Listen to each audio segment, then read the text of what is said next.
Hello, ladies and gentlemen. Welcome back to the Monoxide Podcast. I'm your host, Harris, a.k.a. Monoxide, man of many automotive aspirations, and I'm here with my Mustang-loving co-host, Dan, RV-loving co-host. Not yet. Let's see here. I fly out in the morning and go pick one up. We'll see how that works. Yeah, oh, dude, so he's already got, means of us staying at Power Cruise, but he's upgrading. Yeah. That's a good way of putting it. It's a Ford. Obviously. Yeah, so we're gonna go up to Power Cruise this year. We're gonna do some podcasts up there, most likely. Sweet. So we'll see how that goes. Podcast in the back of the E450. Yeah. Yep. Well, you're gonna be up there for Power Cruise 1, right? Not for one. We'll be there for 2. Okay. Probably not 1 though. Okay. So yeah, this is the part where I introduce our guests, I guess. Right. So we got Mr. Bryce. So you don't even go by Fat Cat Performance anymore, do you? Nope. That's just gone. So now it's just you are part of what is it? Minnesota Performance. Minnesota Performance. Yep. I always want to say Mo's Performance for some reason. Yeah, I mean we all do because it's it's been that for 5-6 years. Oh, did it? When did it officially switch over? I think February of this year. Okay. So it's been a couple of months, but getting the logo changed and getting Google updated and so Facebook it's Minnesota updated and all Performance that now then. Okay. So did you guys fire Mo or what's going on? No. I always kind of make a joke that America is just too racist, so they always spell it M-O-E instead of M-O-H. But it's, I get it. I always think Mo's M-O-E. Mm-hmm. So, just to make it easier for everybody, Minnesota Performance, MNP.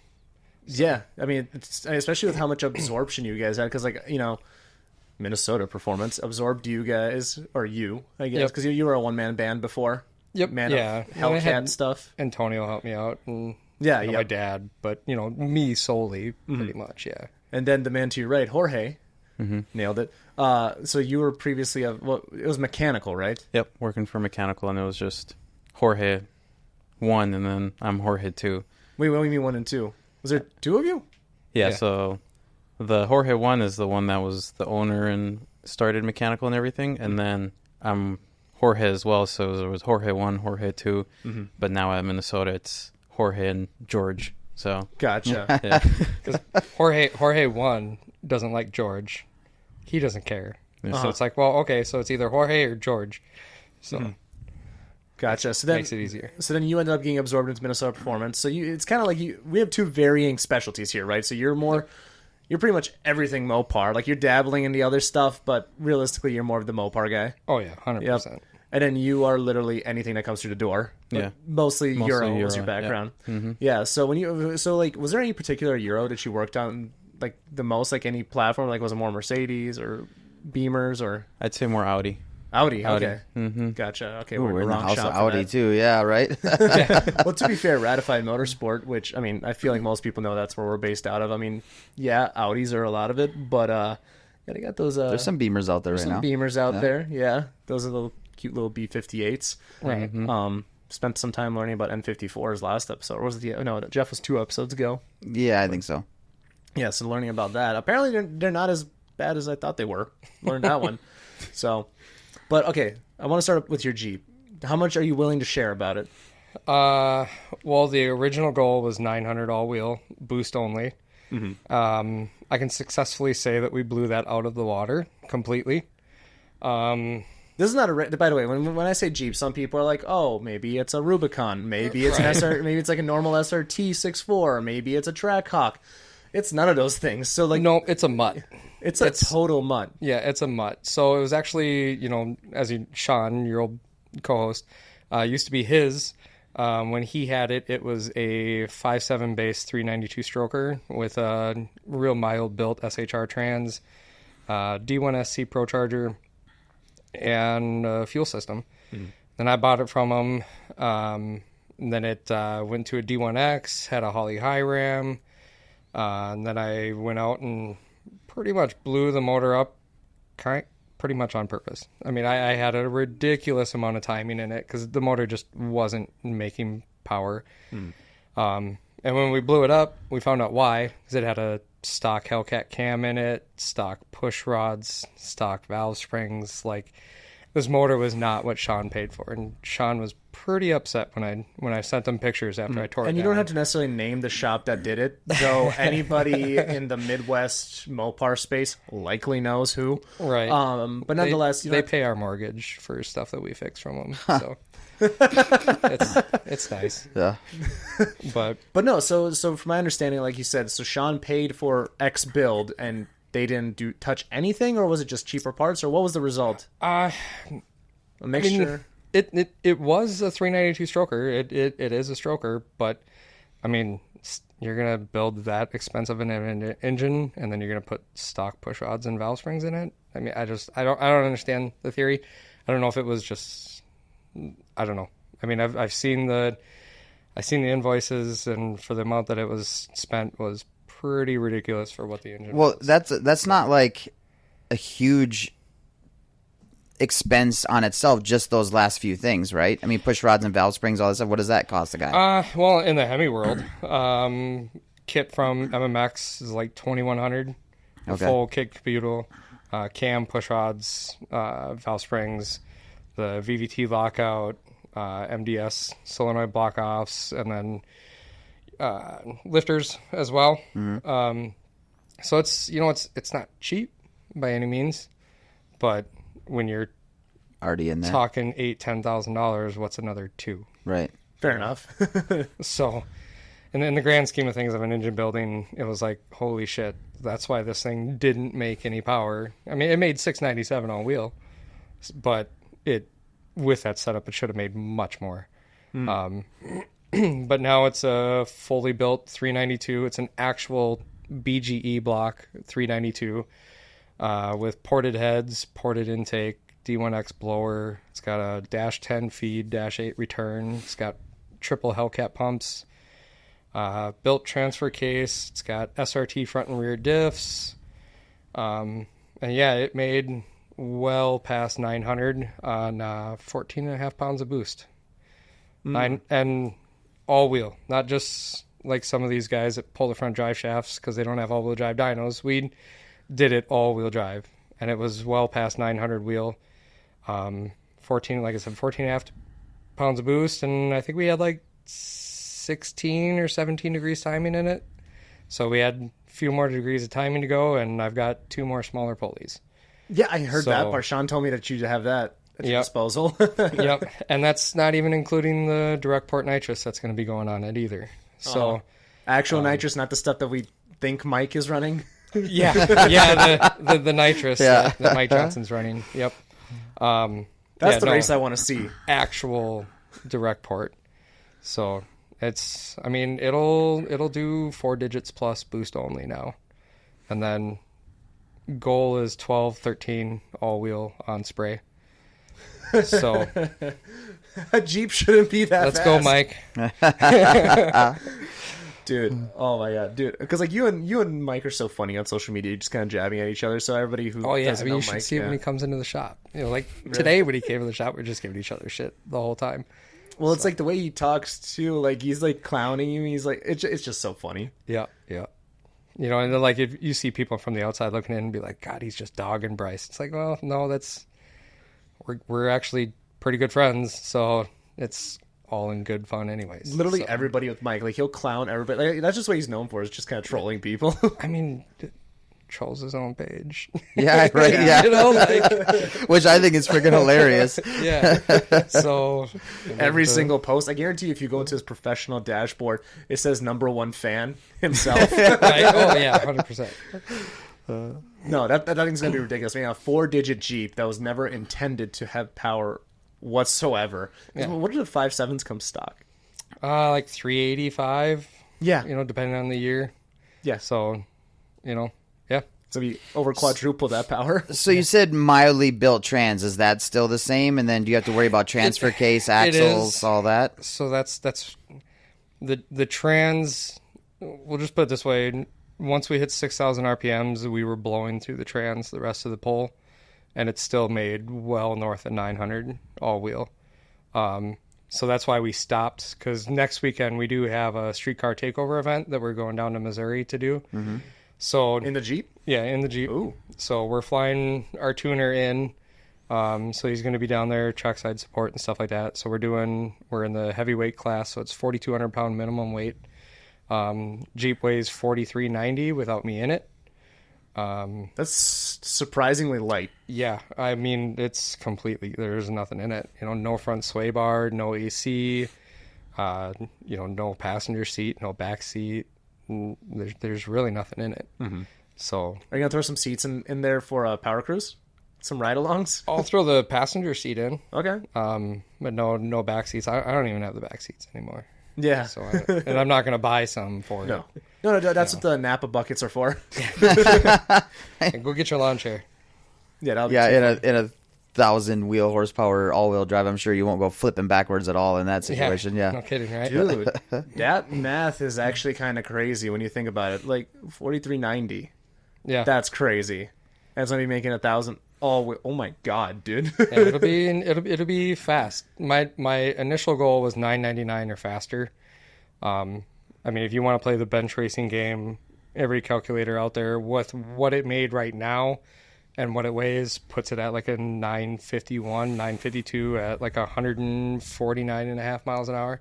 When do you start having to worry about cages? I want to say, so 14 plus, I want to say it's like 150 miles an hour or like, 990 or faster, 950 or faster, something like that. So you're close. Very close. You should be, theoretically. Yeah. I mean, if I was a smart man, I would put a cage in it. You don't strike me as that. I like to live dangerously. And not to mention the quotes I've had for like 850 certed cages are anywhere from 8 to 10 grand. And I need a trans before I do a cage. And that would also add significant weight, I think. What would a cage be? Well, if it's in, the nice chromoly tubing, it's, 150, 200 pounds is what. That's what I was thinking, a couple hundred pounds, yeah. Yeah. They don't think it'd be much over 150, 175. Okay. So, I mean, just put a bigger nitrous pill in it or something. Fair enough. Yeah, that math checks out. Yep, exactly. So which blower's in there right now currently, though? D1X. D1X? Okay. Yep. What's the one after that? Is there one after that? F1A. Yeah. And then F1A 94, and then so on and so forth. Yeah, like some of the ridiculous ones we saw at PRI. Oh my god, you could throw a trash can through there and eat it up and spit it out, man. F3Rs and F4s and stuff like that. Yeah, they're if you walked by, it'd suck you right in and spit you out. Yep. Yeah. Exactly. Dude, imagine being a person like sitting on like a 747, like ready for takeoff, and then just have the captain come on. Sorry, somebody just got sucked in or whatever. It's happened. Yeah. Oh yeah. Yeah. Yeah, another video I saw a couple weeks ago was like planes. Like it was like one of these like weird like no tower areas, like middle of nowhere. These planes like almost like touched each other, like just like small little Cessnas. And I texted to my pilot buddy Ben, who's also been on this podcast. He's like, "Oh yeah, that's kind of common actually." I'm like, "Get the fuck out of here, dude!" You got like the whole wide open space of what is the atmosphere, and you got two planes that almost touch. Like, how does that work? Blows my mind. Yeah. No, but I'm really excited to see how that thing does. I mean, all the online calculators can, you can play your guessing games. They're calculators. How well do you think it's going to do at 60 to 130? Or like roll racing, I guess, in general? So, I don't know. Mm-hmm. I've never had anything this fast. Mm-hmm. I've never cared about 60, 130 times. None of that. Right. Never really cared. It was mostly... I think the fastest car I've had before this was a 450 wheel horse WS6 Trans Am that ran 11:10 right at like 125, 130. You're the guy that makes everybody else faster. Yeah, exactly. I mean, it took me a year and a half to build this engine, and I mean, I've got 12, 13 grand into the motor, and that's with me building it. So it takes a long time, at least for me, because everything's expensive. So right. So if you were to quote that same build for somebody else, which I can't imagine it's a very big pool of people that want to do that, easy 50 plus. Really, with the powder coating, the amount of labor that we have into the Jeep, stripping it down. I mean, you got to think front diff, rear diff. At one point, it was sitting on the hoist at my dad's house with no front cradle, no rear cradle, no engine, no trans, no fuel tank. I mean, it was literally a shell sitting on the hoist, and I think it would take every bit of $50K to build something like that if you were to bring your 5.7 Grand Cherokee to a shop and be like, I want that. So Mima's Jeep. Right. Exactly. Do you have a name for it yet? I haven't. That's my name. I haven't I'm figured suggesting. out one. I really like. It's kind of nerdish, but the Marvel series or whatever. Oh boy, ooh, I might get attacked here. I don't remember if it's Marvel or DC. No. Carnage and all them.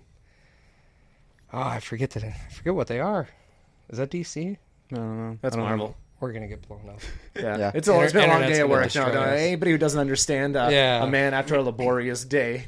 But no, I'm a huge fan of Carnage in the Venom series, like the symbiotes and stuff like that. I really like Carnage, but Carnage is red. Right. So Venom is black. Yep. One of my good friends said that in some universe, Carnage was blue at one point, and blue is my favorite color. Mm-hmm. The Jeep is obviously black and blue. So something along those lines. But when you have to explain it, exactly, it becomes a pain in the ass. Exactly. Yeah. You know, I mean, as far as like license plates, I think I'm going to get a plate that says not LS because it has a Holly High Ram on it. And everybody sees Holly High Ram and they're like, oh, LS. It's like, well, no, Holly makes a High Ram for a few different platforms.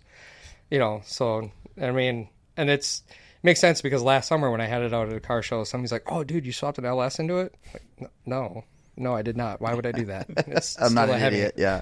And it's like, well, it's got a High Ram in it. It's like, yeah, they make them for the Hemi. So I like that idea for a plate is not an LS. I feel like you might get some fun plate ideas after this airs. Oh, yeah. I've had people say, like, hey, you should do BMW LOL or Audi LOL or something like that. And I'm like, I don't want to like get my Jeep vandalized or something. But the not in especially LS, those BMW I think is pretty people. funny. Absolutely. Yeah, exactly. I mean, and we have Nez in our shop too, and Nez is pretty fast. Mm-hmm. You know, I mean, I shouldn't say he's pretty fast. He's quick. Yeah, well, he's a. I don't know. I don't know if he likes his numbers being thrown around. I've heard various things though. Yeah, it's like Mike Johnson. It's got nitrous. We'll just go with that. Yeah. Yeah, fair enough. Nobody will really find out unless he actually says something. But you know, I mean, then there's this guy. Dude's kind of makes me a little worried with his car. Pretty saucy little thing. Yeah. 2000 Audi S4 single turbo. So, okay. I'm getting slightly nervous, like I twitched, but what's going on? Built engine, so pistons, rods, girdle, everything you can put on there. 2.8 heads, Supertech valve train, upgraded valves, all the shit that you can put on a 2.7. Mm-hmm. And then I strapped a single turbo on there, Borg Warner S369. Mm-hmm. Made 725 at the wheels at their dyno day. So holy crap! That's all wheel too, right? Mm-hmm. Jeez. All wheel on a hot, humid day. So. Oh yeah, when you guys did that dyno day, that was a hot ass day. It got really warm. There's a lot of cars that we dynoed in the past on cooler days that made, you know, anywhere from 10 to 20 horse less that day. Mm-hmm. So I keep telling them, it's like, bring it in. Let's put it on the dyno while it's still cool. But E85 is not the greatest yet. So I think you actually need 75 plus. Yeah, 75 plus, because there's no compensation or anything. Mm-hmm. It was tuned in July, and I was doing street logs at like 90-degree weather, and it was when the E-content was at the highest, so need to make sure I have at least E75, E80. Where do you fill up, like Minico, I'm guessing? Or by the Brentsville shop, mechanical, we had a holiday by there that was actually really high E-content. Really? Yeah, and then all the Hy-Vees that I ever went to was like a Cottage Grove one and one in Lakeville. They always had high E-content, so and the one from those right down our shop, down the street from our shop has pretty good. I've heard that too. Yeah. Yep. Mm-hmm. So that's where we get all of our E4. Do you test it every single time? No. Okay. Because it's just consistently good. Okay. You know, and a lot of the cars that we put E in have analyzers in them anyways, so we're able to see it. You know, so it's during the summer. I don't think I've ever seen that Hy-Vee below 79. Mm-hmm. Maybe that's pretty good. Yeah, it's usually really good. There was a month stretch last year where we did a tank and it was like 82, 83. Wow. Yeah, it normally sits right about 79, 80. So it's a pretty good station. Hy-Vee, who'd have thought? Yeah. So what does your car weigh then? Based on all the numbers and the people I've weighed the cars, it should be around 3,600 pounds. Yeah, so that's cooking too. Yeah. You know what I love to do is I like to go to those weigh stations. Like that's literally my profile picture on Facebook is me standing on a weigh station, and it's 20-pound increments. So it's it's either going to make or break what you feel. Yeah, no, because I was about I want to say 229 or 230-ish at the time, and it rounded down to 220. I'm like, fuck yeah, right? I was like, score. So yeah, that was interesting. But so now, how long have you had that car for then?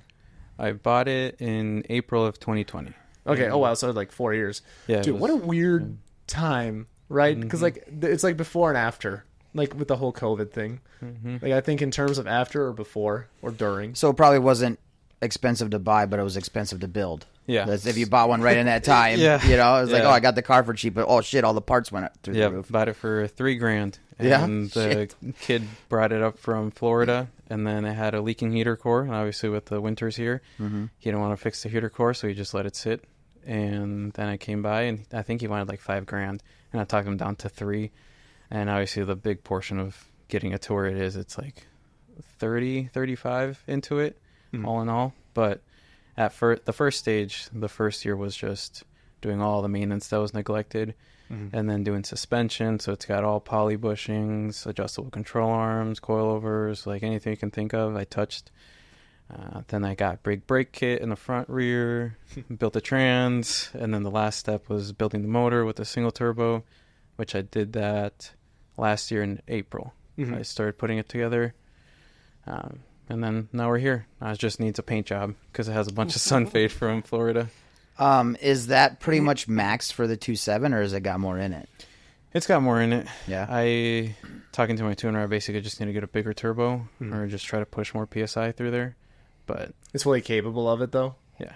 So who's your tuner? Before we get too far into the show, I wanted to take a moment to talk about Raise a Hood.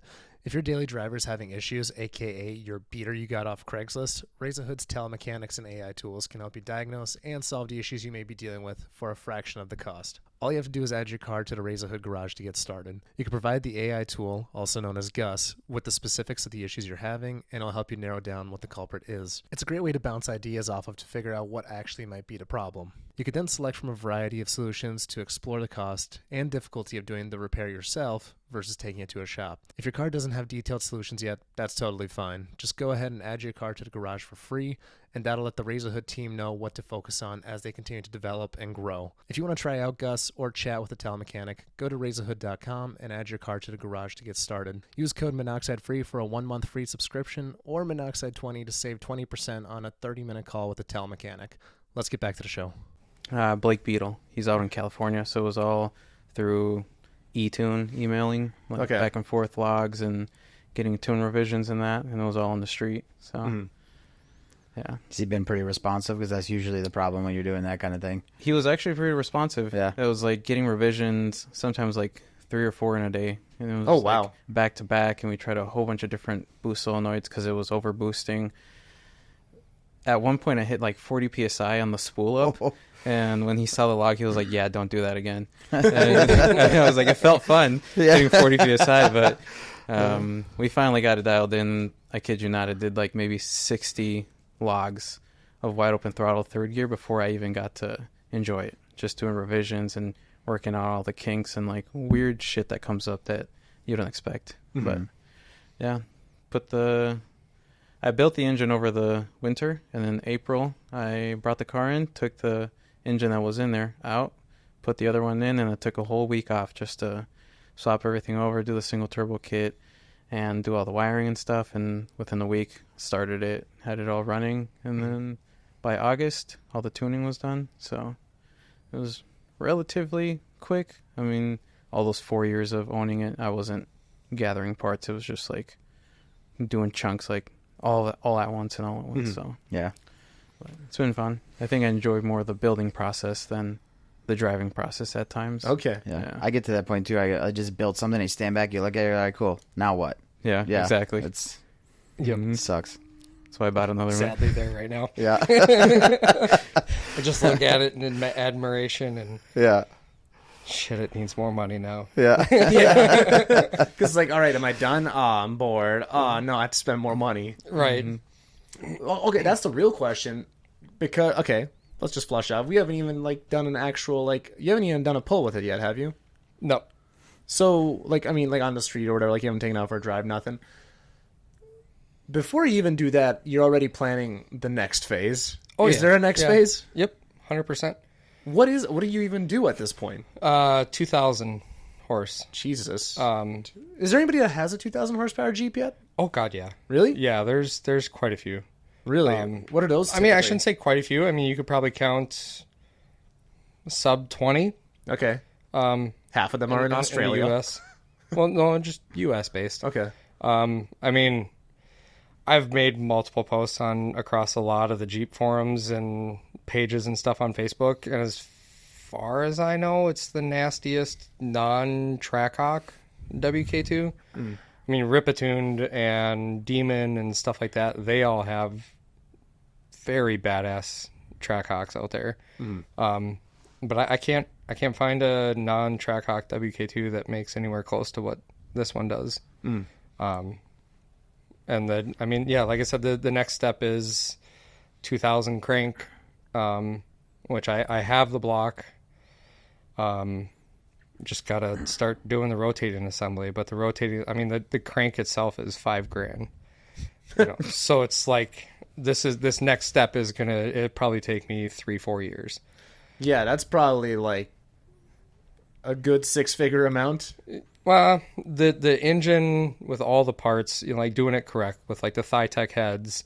I really want to get the Demon intake manifold, which that Demon intake manifold, correct me if I'm wrong, Nate, is like $6,000 or something like that. It's similar to like Plasma Man territory, but it's so beautiful. And the Thytech heads are very expensive. The crank rods, pistons. What block are you starting with now? It's gonna be an aluminum block. Okay. And yeah, that's very expensive too. So I should refrain my statement where I said I had the block. I have a 6.4 BGE block that I was going to do it off of that one and then fill it and then use that, which it would do the number that I want, but it wouldn't hold it for very long. It would still split eventually. So I need to find an aluminum block, which every once in a while you can find them on Facebook that pop up. That like billet aluminum or just aluminum? They are billet cores. Okay. Okay. And they're so beautiful. Yeah, I know they look great. But that's next goal. But I mean, I think this one will suffice for quite a while. You know, the thing is that I'm battling right now is what trans to put in it. Whether we put a HP 95, which is essentially the Trackhawk Durango Hellcat trans, or saying F it and go in turbo 400 and two-wheel drive swap it. Oh, interesting. Yep. So pulling front drive shaft, pulling transfer case, front diff, front axles, and just rocking it rear-wheel drive with a turbo 400. But losing out on that all-wheel drive, you'd miss it. Exactly. But making it work would be difficult. So, okay, theoretically, what's the best way to make that work then? So you would have to keep was it HP 95 you said? What, to keep it all-wheel drive or go two-wheel drive? To keep it all-wheel drive. Keep it all-wheel drive is the HP 95 trans and transfer case. And then I have to get a new shifter, a new PCM, a new body control module, a new WHIM module, and a new... I already said PCM. Yeah, it's 4 new things that I have to get. And the only things that I can get used is PCM and the shifter. All the other modules can only be flashed once, so those all have to be brand new. Interesting. So it's like $3,000 my cost in modules, just to put the 95 in the Jeep. Because 2014, 2015 Jeeps are some of the worst years to put Trackhawk parts in, because the PCMs and body control modules and all that stuff never had that kind of firmware. So, and you can't even program it to it. So you have to go 16 plus. So if you had a 16 plus 5.7 or 6.4, putting a 95 from a Trackhawk in it is going to be easy. But 14, 15, you're kind of screwed. Or I should say 15 down, you're screwed. Is it not better to go like, can you still go like Motec or something standalone then at that point? Does that make it easier? I know it's expensive, but... I mean, you could, but to my knowledge, they can't control the ZF trans or the electronic transfer case. So you would have to, the trans isn't really a hard thing. There's a company called Sound German Automotive, which if you did do a standalone on the or on the engine, you could do a Sound German kit for the trans. But at that point, I don't know how to control the T case, because that's electronically controlled as well. Mm-hmm.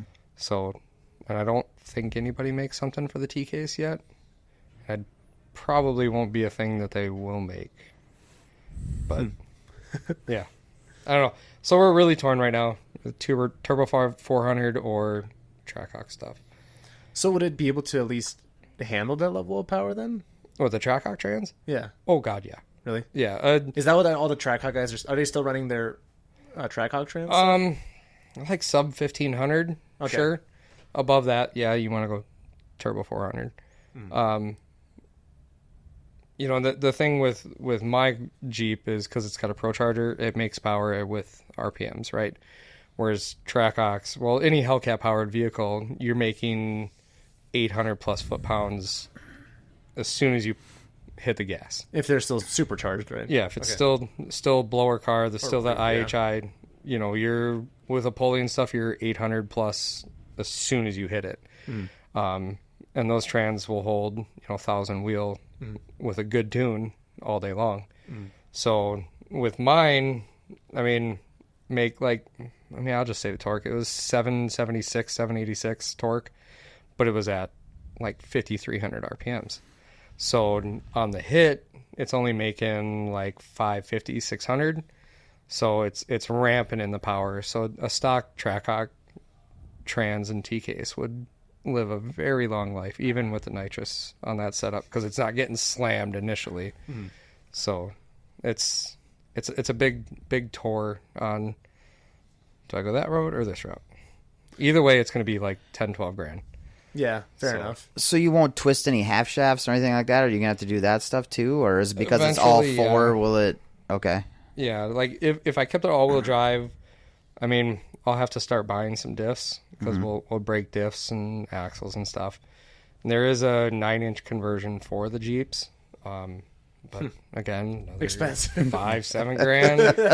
It never ends. I would put a ton of $300 diffs in that thing before I'd buy a 9-inch conversion. Yeah.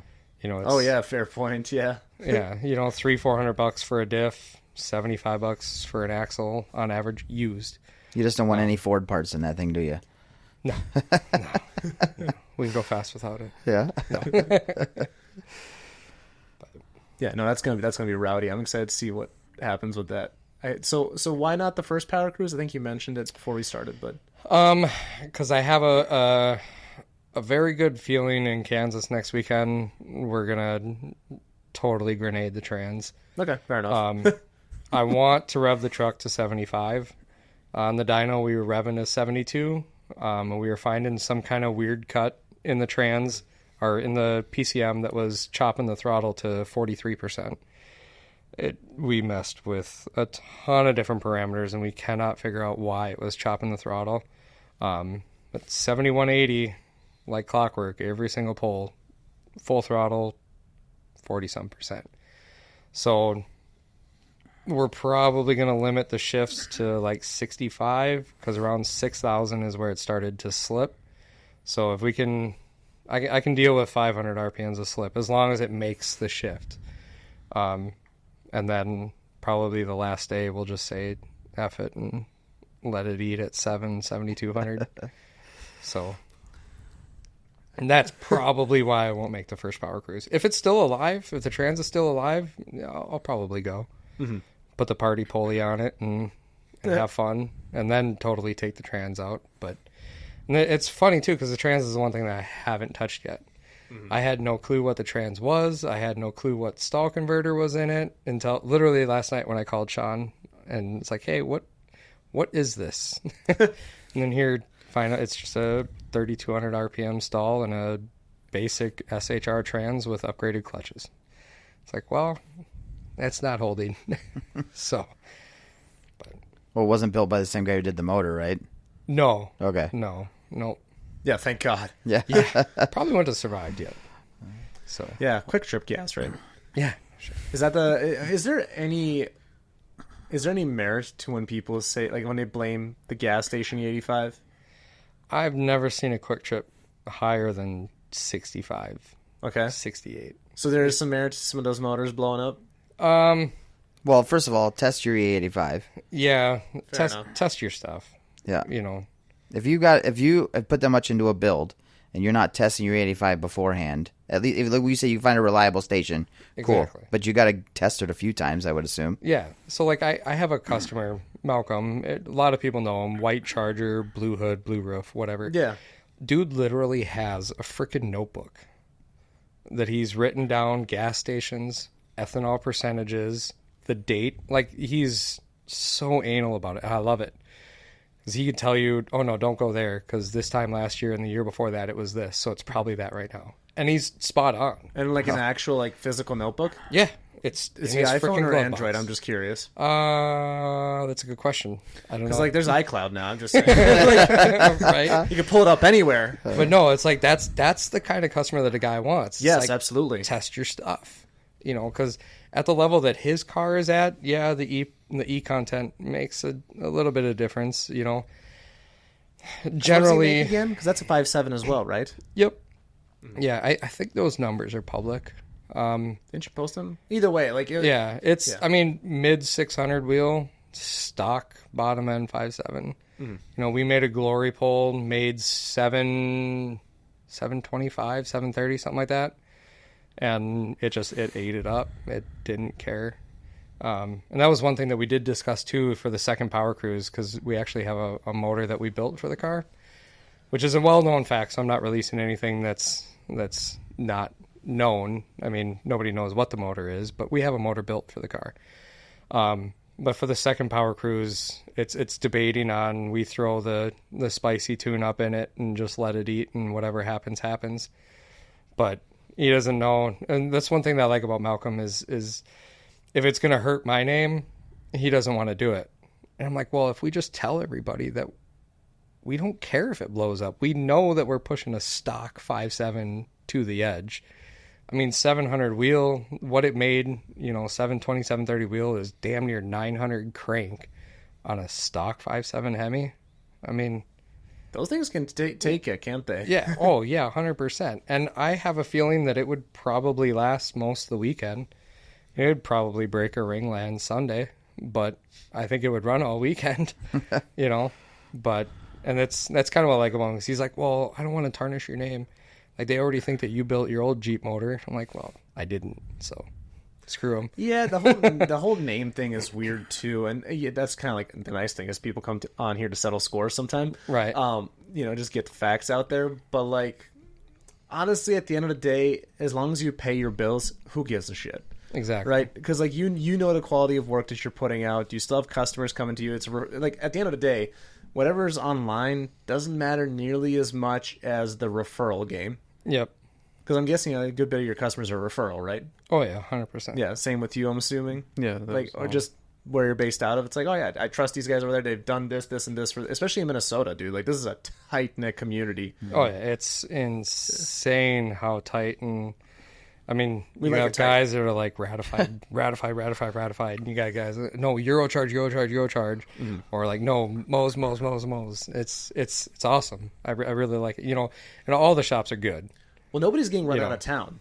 No, and No. you guys are all busy, so Yeah. that's a good thing. You go to show up to any of our shops, and there's, I mean, fuck, we have what, probably 15, Yeah. 20 cars outside, and the inside's packed. You know, it's like there's just not enough time in the day to do everything.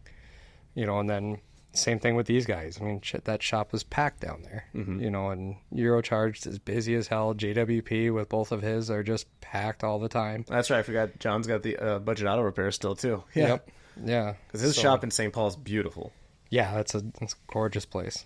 So, you know, it's like everybody's, you know, it's really cool because we're all pretty close. You know, we'll all talk our shit. You know, Oh yeah, but but we're all so yeah. close. So it's like you got some guys they'll like kind of think that you're actually talking shit about somebody. It's like, no, we do this behind closed doors too. Like, we all love each other, You guys all help each other too.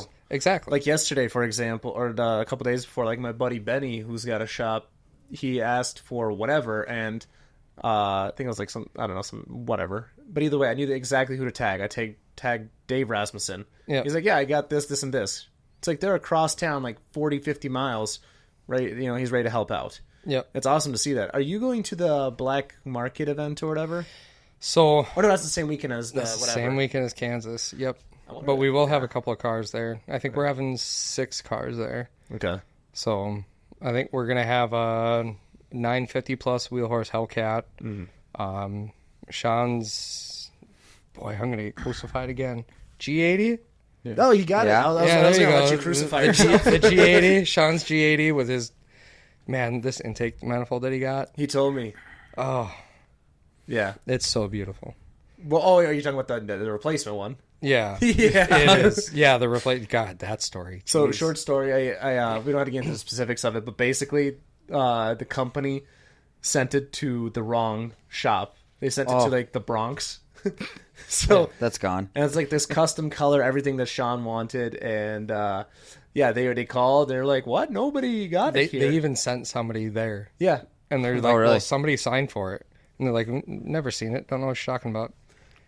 Yeah. Wow. Yeah, and it's like it's not cheap, like at all. No. Yeah. Not at all. It's literally a good running, driving, stopping car type price. Oh.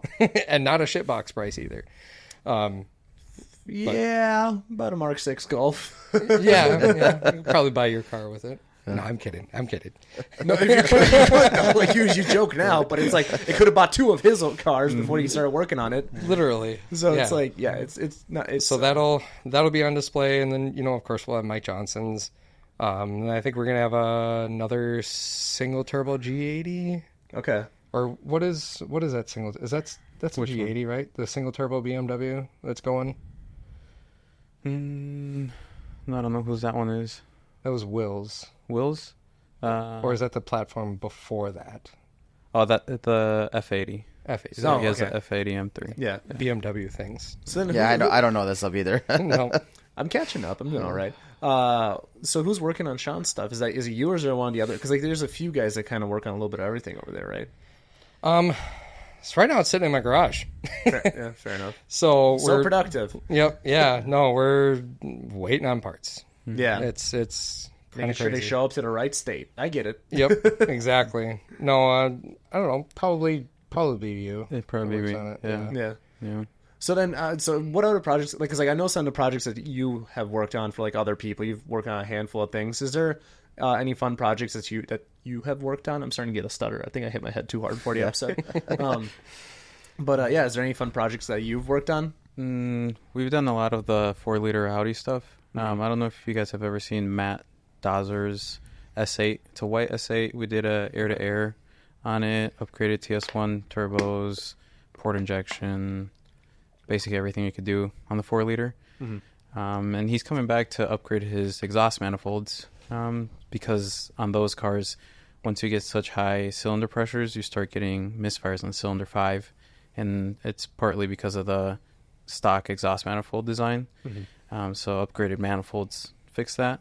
And before they were doing upgraded valve springs, which is what we did on his, but he still got a little bit of a miss, so he just got those in. So we did that. And then there's a bunch of other like 4-liter cars, S7s, S6, RS7s that just just putting turbos on and doing like the E85 kit. It's all super simple stuff, and then they run like 600-700 wheel. Yeah, just torque monsters. Yeah, just crazy stuff like that.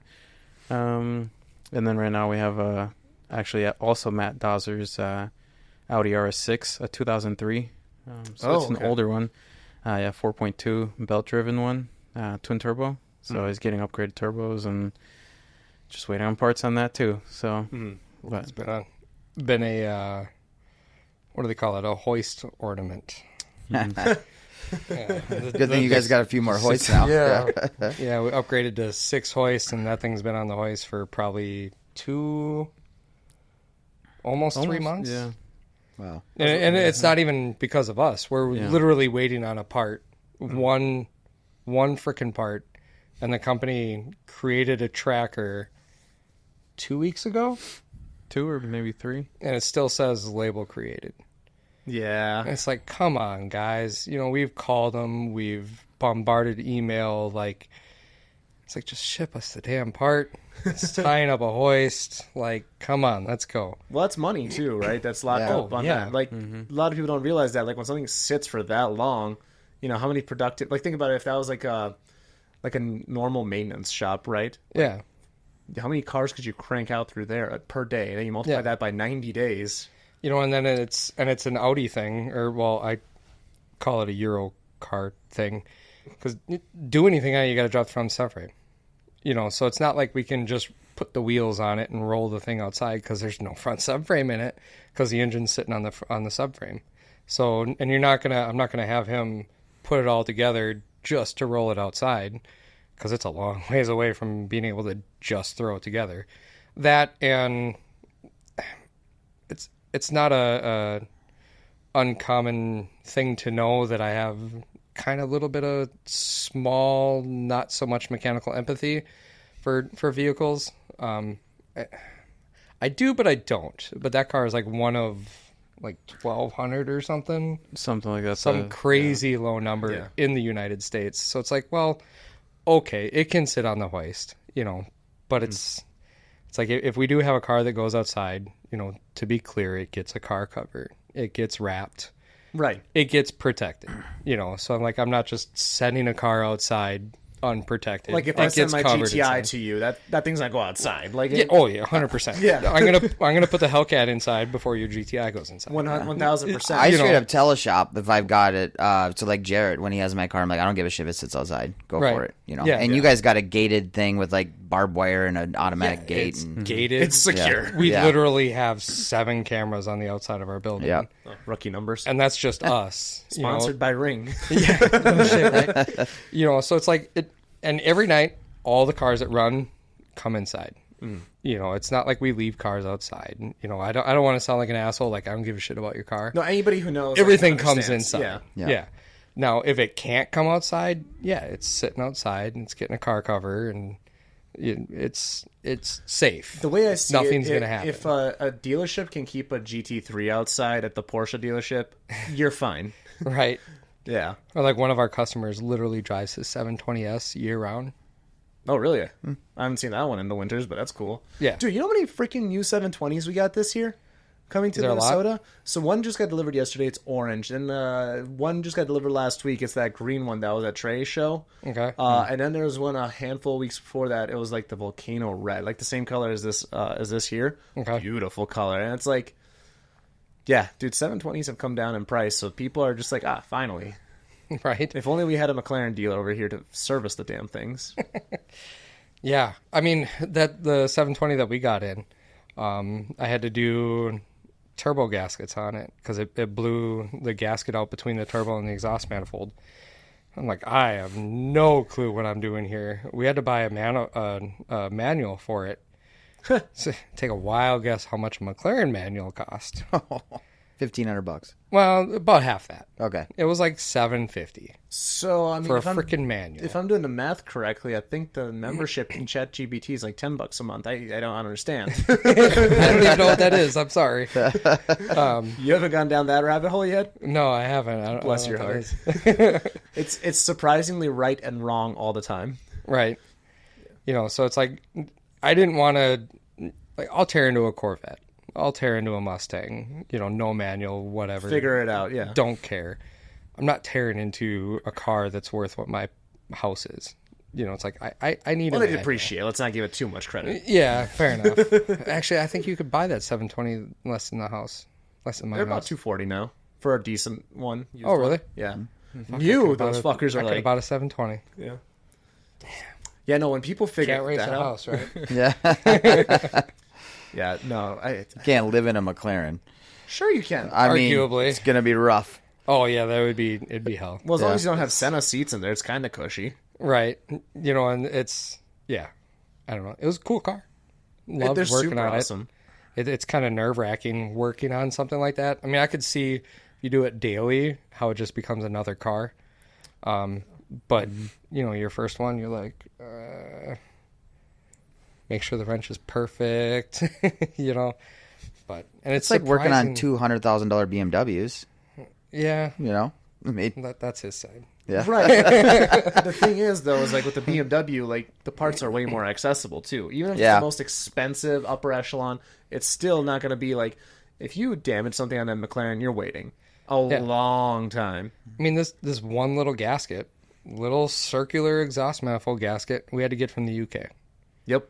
Because out of the McLaren shops that were in the US, nobody had an exhaust gasket. That's hilarious. How do you not have an exhaust gasket? Like, how do you not have these things stateside anywhere? Yeah, it's literally a piece of like a copperish looking metal, which is really weird. It was a circular piece that kind of, if you were to cut it in half, would have a shape like this.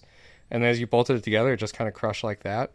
That's a McLaren exhaust manifold gasket or turbo gasket. You don't want to just use some super strange RTV copper and right? Yeah.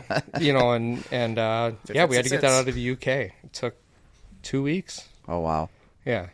So it was a lot of fun. You know what blows my mind is sometimes when like the air freight moves even faster than like the ground freight.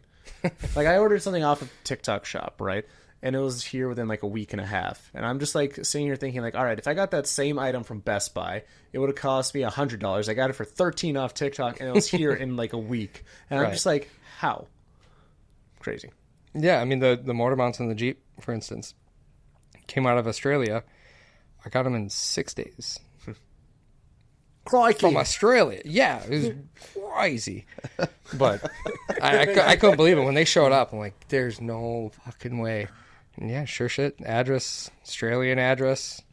It's like, holy cow, that's fast. It's not often when things work out like that either. Oh, yeah, I didn't think I would have months. them. Yeah, I expected like a month and a half. Yeah. They must have had the plane already fueled up on the tarmac, and the guy ran out with one last box. Right? He's like, wait. Exactly. I must have hit every green light. Yeah, right, yeah. So I thought that was nuts. Absolutely nuts. Probably never happen again. But, yeah.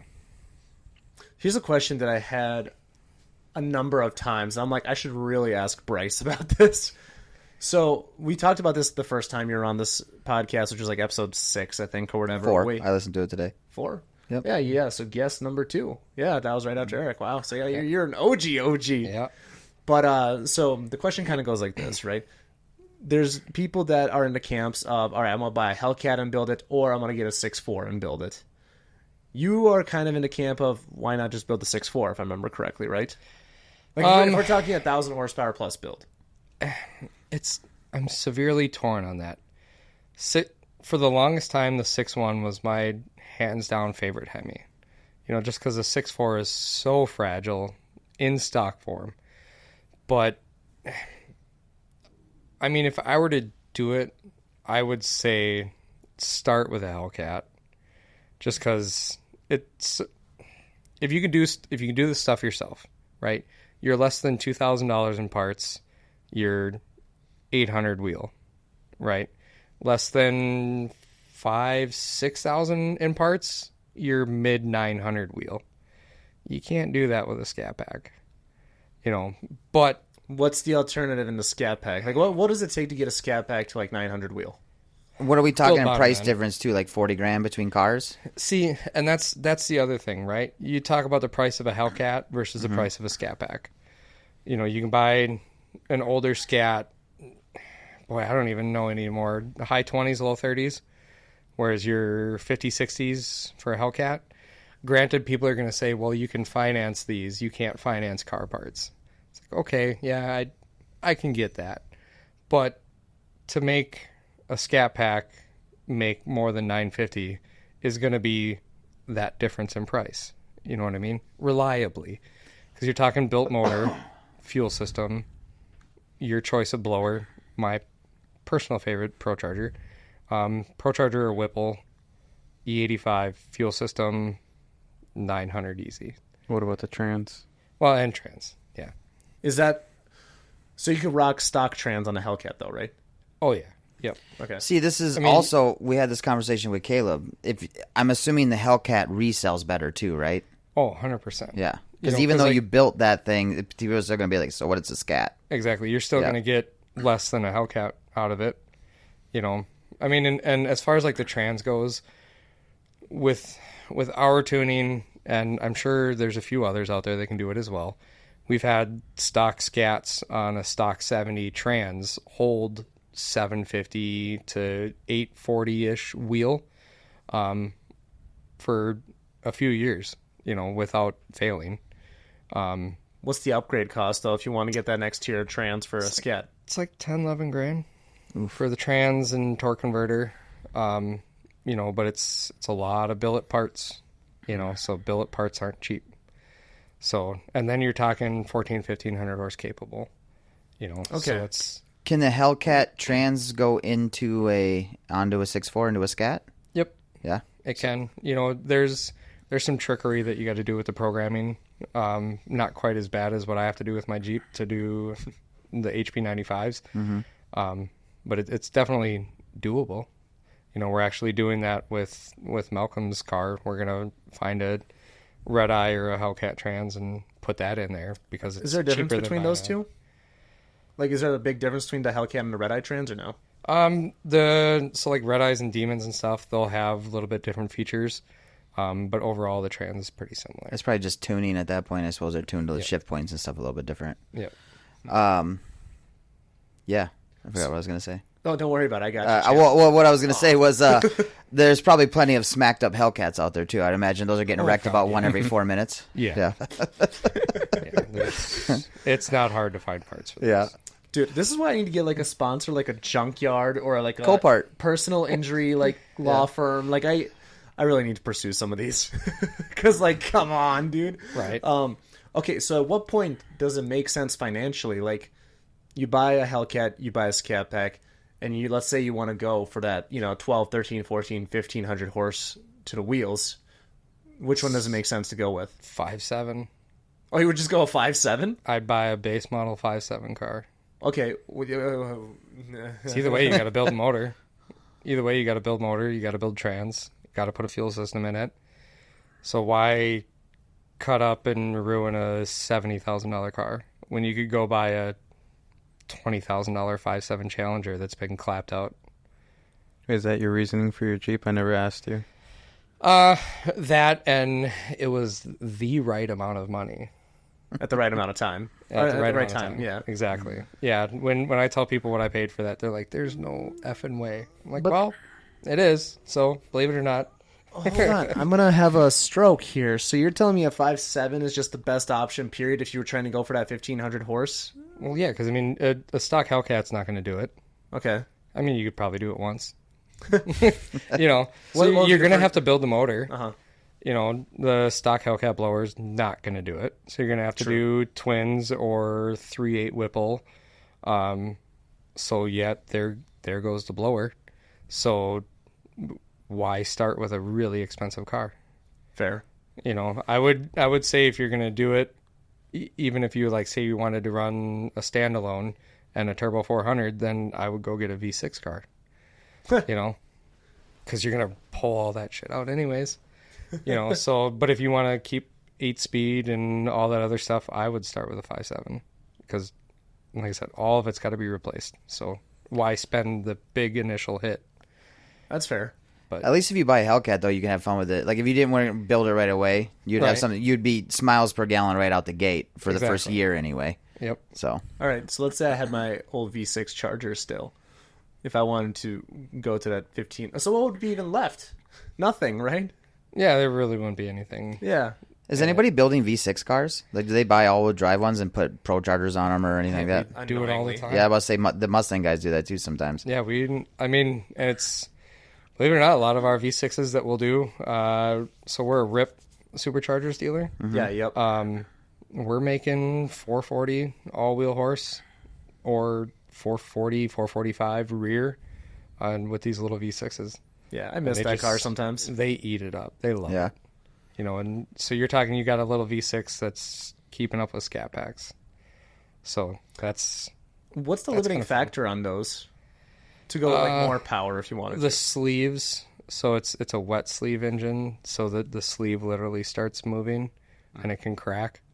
So like the big power V6 guys, and I say big power like 500-600 horse, have custom sleeves and custom pistons and stuff like that. That's not cheap, I assume.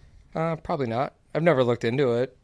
Nobody really wants to do that, I'm guessing. No. It's a small market. It's a lot of money. Like, you'd rather just get, like a 135 and take it to this guy. Exactly. Downpipes and a tune. Yeah, if you want a six banger, get a Euro. Sorry. Yeah, there's really no American six bangers that would be competent of something. Well, it's because it's in a line, right? I mean, some of the most stout engines I've ever seen, that Ford 200, that's a straight six. That's when they go the V configuration, I think, is when it gets hairy. A lot of you guys know Ratified Motorsport for their RS3, TTRS, 1,000 horsepower hairdresser car builds, but they are so much more than that. From basic maintenance on an R35 GTR to, cute little Volkswagen GTIs like mine, they're able to do a little bit of everything. Whether it's your basic maintenance or an intake and a tune or even a full-blown build, be sure to go to ratifiedmotorsport.com to get yourself booked today, and I hope to see you guys at the shop. I just got to point out the fact that how quickly he brought up Ford for that example. Yeah, I got to get Not it in when I can. There's a million other inline six options. Yeah, It's the one I know. Right. Yeah. Unbelievable. This guy. Every single time. Love it.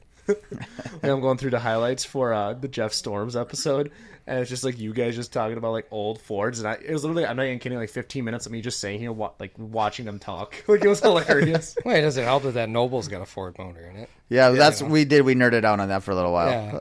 I mean, it's crazy. What was it, like an Escort engine or something? It's Mondeo. They're Duratec. It's in like on all kinds of stuff. But yeah, over in Europe, it was in the Mondeo. And it's the Ford Contour SVT version, which I just picked one of those up the other day. So Nice. Yeah. He says the other day, like it wasn't like 2 months ago. My wife has this argument with me all the time. It wasn't yesterday. It's not tomorrow. It was the other day. That's an unlimited amount of time. It's whatever. Could be a year ago. No, I'm really excited to see that thing run, dude. That's going to be awesome. I'm glad you answered that question because, like, before, you're just like, yeah, bro, 6'4", all the way. So now we've kind of gone down another tier. All right, 5'7", bro, all the way. Yeah, I mean... Next thing you know, V6, just do it. Exactly. I mean, if you're... But you said like 1,1500. There's not a stock motor in a Mopar that's going to do that for very long, at least. Well, you're forgetting about the Halo car. Yeah. But, I mean, if you're going to make some just crazy, dumb vehicle like that, then I would start cheap. Just get the shell. Well, yeah, I mean, you could do that too. Find a 6'4" car that's blown up.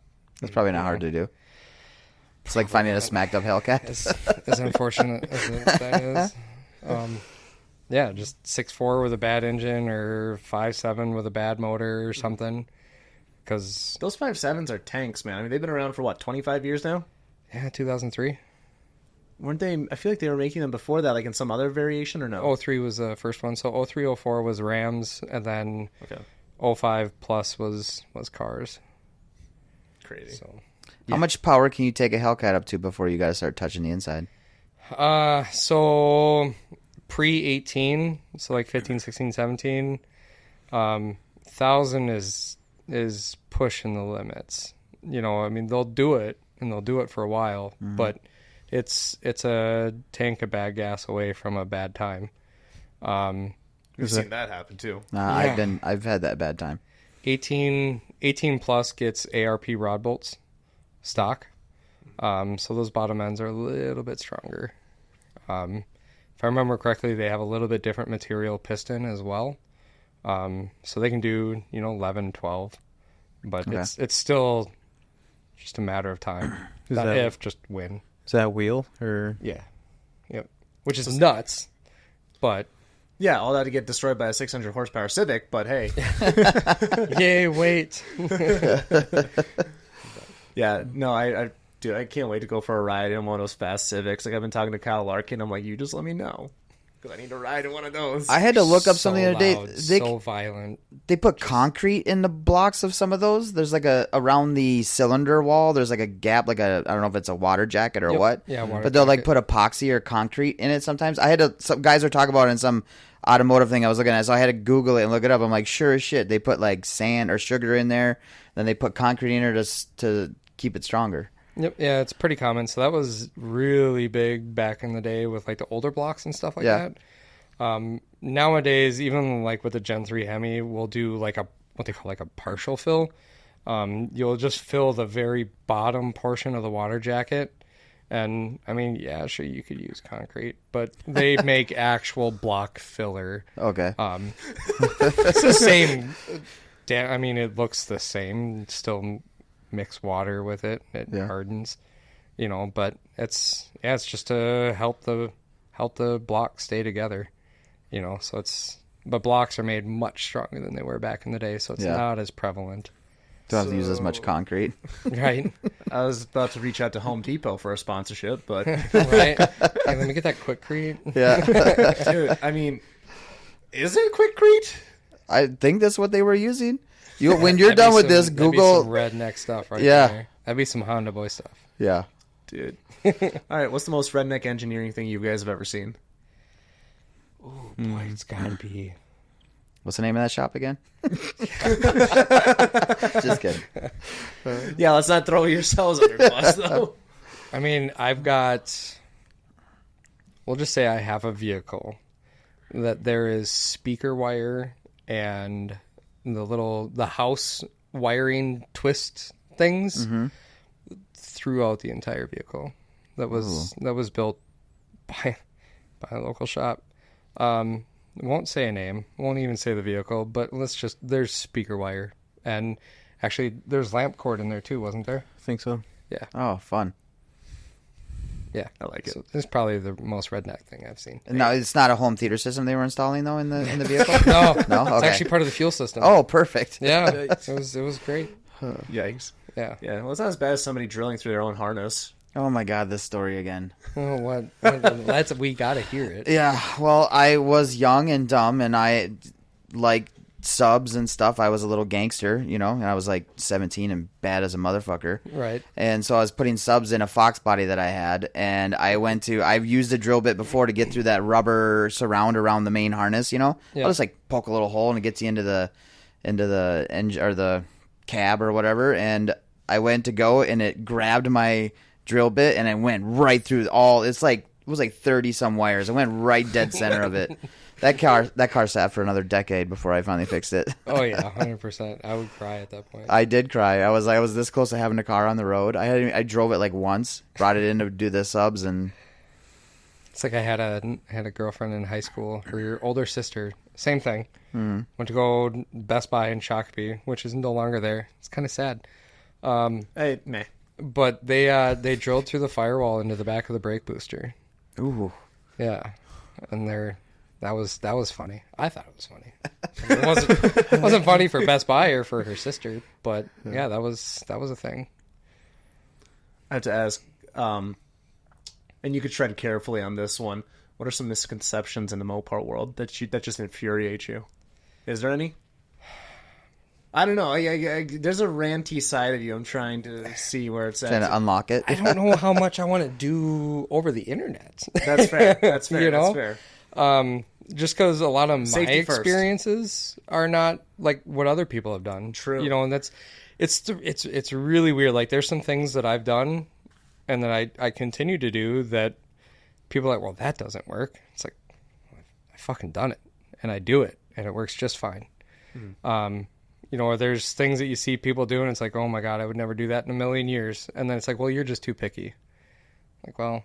There's that too, right? Because some people are like overly picky. I get that too. Yeah, like it's funny. My tuner Brent, he gives me shit all the time because I am super anal when it comes to our fuel trims and street drivability. So generally, a OEM car has a plus or minus 10% on fuel trims, right? And I like 5. I'm a plus or minus 5 kind of guy. So what does that mean to somebody who doesn't understand? Not me. So essentially, you have fueling tables, and it gets kind of tough with the newer cars because now we have like neural networks and stuff like that. So they don't run off of a VE table, which VE is volumetric efficiency. They run off of a neural network with artificial VE tables and airflow tables and stuff like that.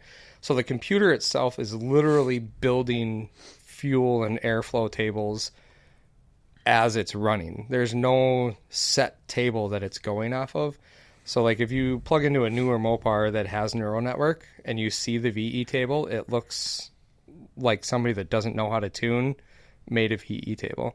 And when I talked to pretty good friends with a Mopar engineer that was on the SRT team, he's like, we had to essentially just throw numbers at a table or the neural network would freak out. So they're essentially just placeholders. So if you were to shut neural network off, the car would literally not run because those numbers mean nothing.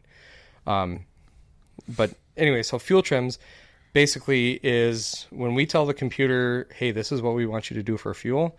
And then it's trying to meet a certain Stoich air fuel ratio, which most cars nowadays like 14.5, 14.7. The car can compensate. So it's either pulling fuel, which is negative, or it's adding, which is positive. And then you have short-term fuel trims, which is in the moment exactly what it's doing right now. And then you have long-term fuel trims where the computer is averaging what the short terms are doing, and then it applies that to the long term. And what the long term is doing is if you have a base file and say what we put in is X number, and then long term is say -5 or -10, it's pulling that amount of percentage away from the base file. So OE is sub 10%. I like 5. I don't know why, because it looks pretty on the logger, essentially. And I will argue up and down that you can feel a difference between a 15% and a 5% long term. You know, like if you go to tip in, if you're cruising at a state where long term is at 15, you go to tip in, there's a little bit of something there. If you're cruising at that same state with like a 5 to 6%, you go to tip in, it's nice, right?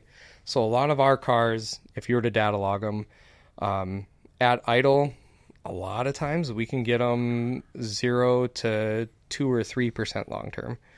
A lot of our cruising, sub 5%. Now, the only thing is that takes increased amount of time. And the fact that we don't have a tuner in-house per se physically, it takes us a lot of time to tune a cars. So our profit margin on tuning is not a profit margin. It's actually, we're losing money tuning, essentially. Because you want to do it to that level of quality. Yeah, because I need it to be good. Like, there's little things like on startup, you know, some shops on startup, when the engine is idling down, every once in a while it'll, you know, idle down, it'll hunt a little bit as it's idling down. Drives me insane, right? I want that thing to idle down nicely, you know, and so it's little things like that, or you put it in gear and it kind of hiccups and then comes back. I won't let a car go out the door like that. So we spend a lot of time data logging, a lot of time. And then I kind of help out a little bit because like I can do with our logger, they have timestamps, right? So when I send an email to Brent, I have, hey, it did this, this, and this. Here's timestamps. And then I'll list the timestamps and I'll say what it did and what it's doing. And that helps out a lot.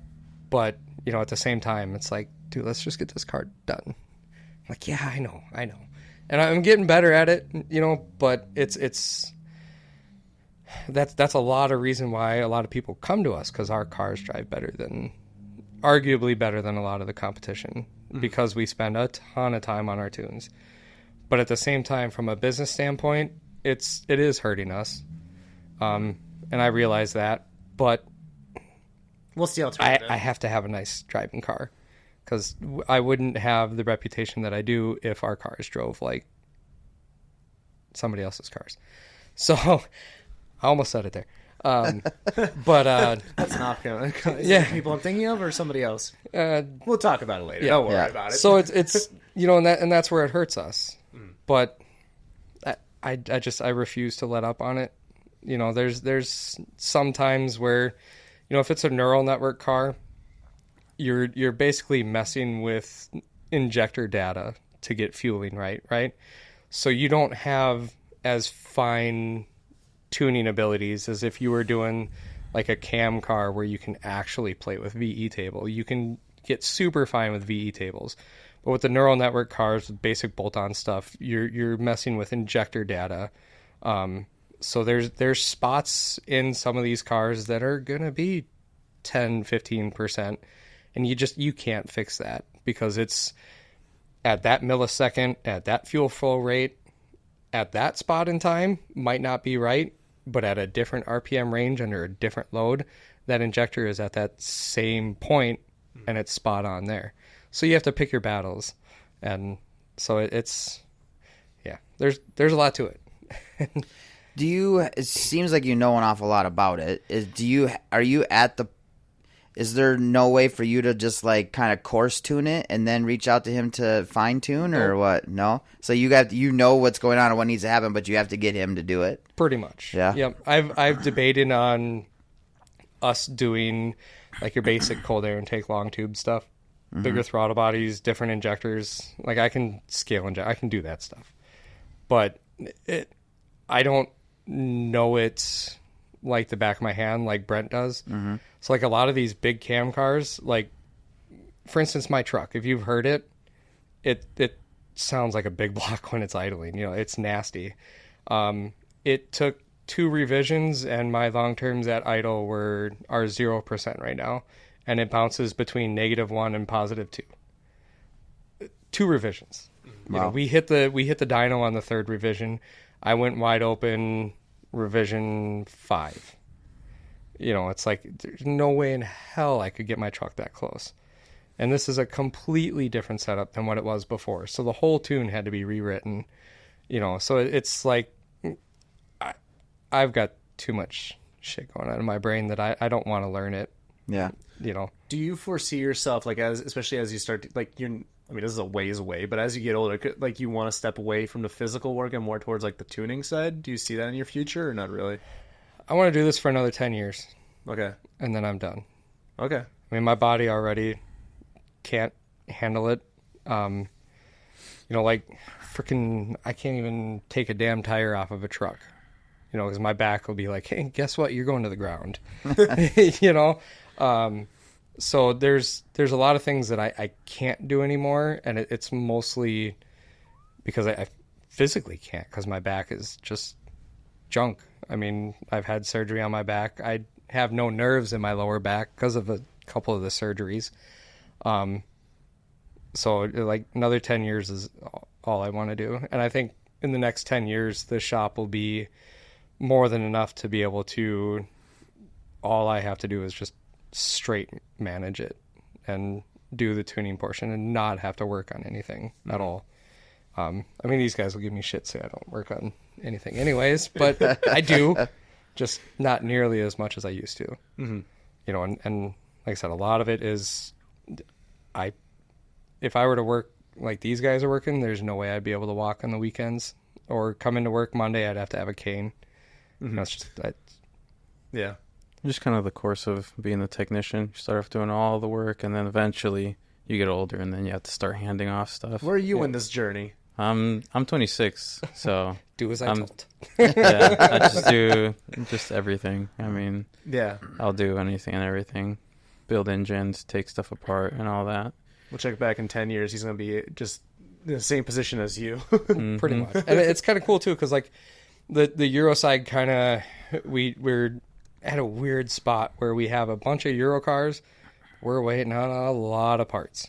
Interesting. And we have a ton of Mopars to do. So it's like, hey, George, you want to learn Mopars? Well, not really, but okay, yeah, let's do it. And now, ask him how he likes Hellcats. It went from a Euro guy hating Hellcats and American cars to, okay, I can see why. You just see him, like, first time, like, the door unlocks in the morning. You just hear, like, the dinging from the door. And you just hear him just coming in, right, every morning. Yeah. It's like the other week I had him drive a car while I was data-logging it.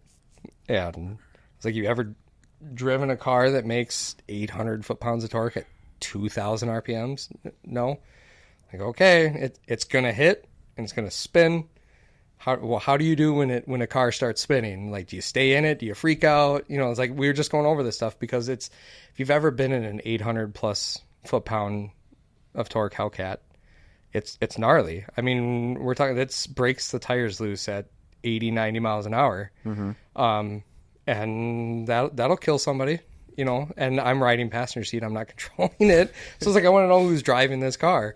And sure shit, punched it, hit about 55, 60 and just lit it up. And he, you know, knows how to drive.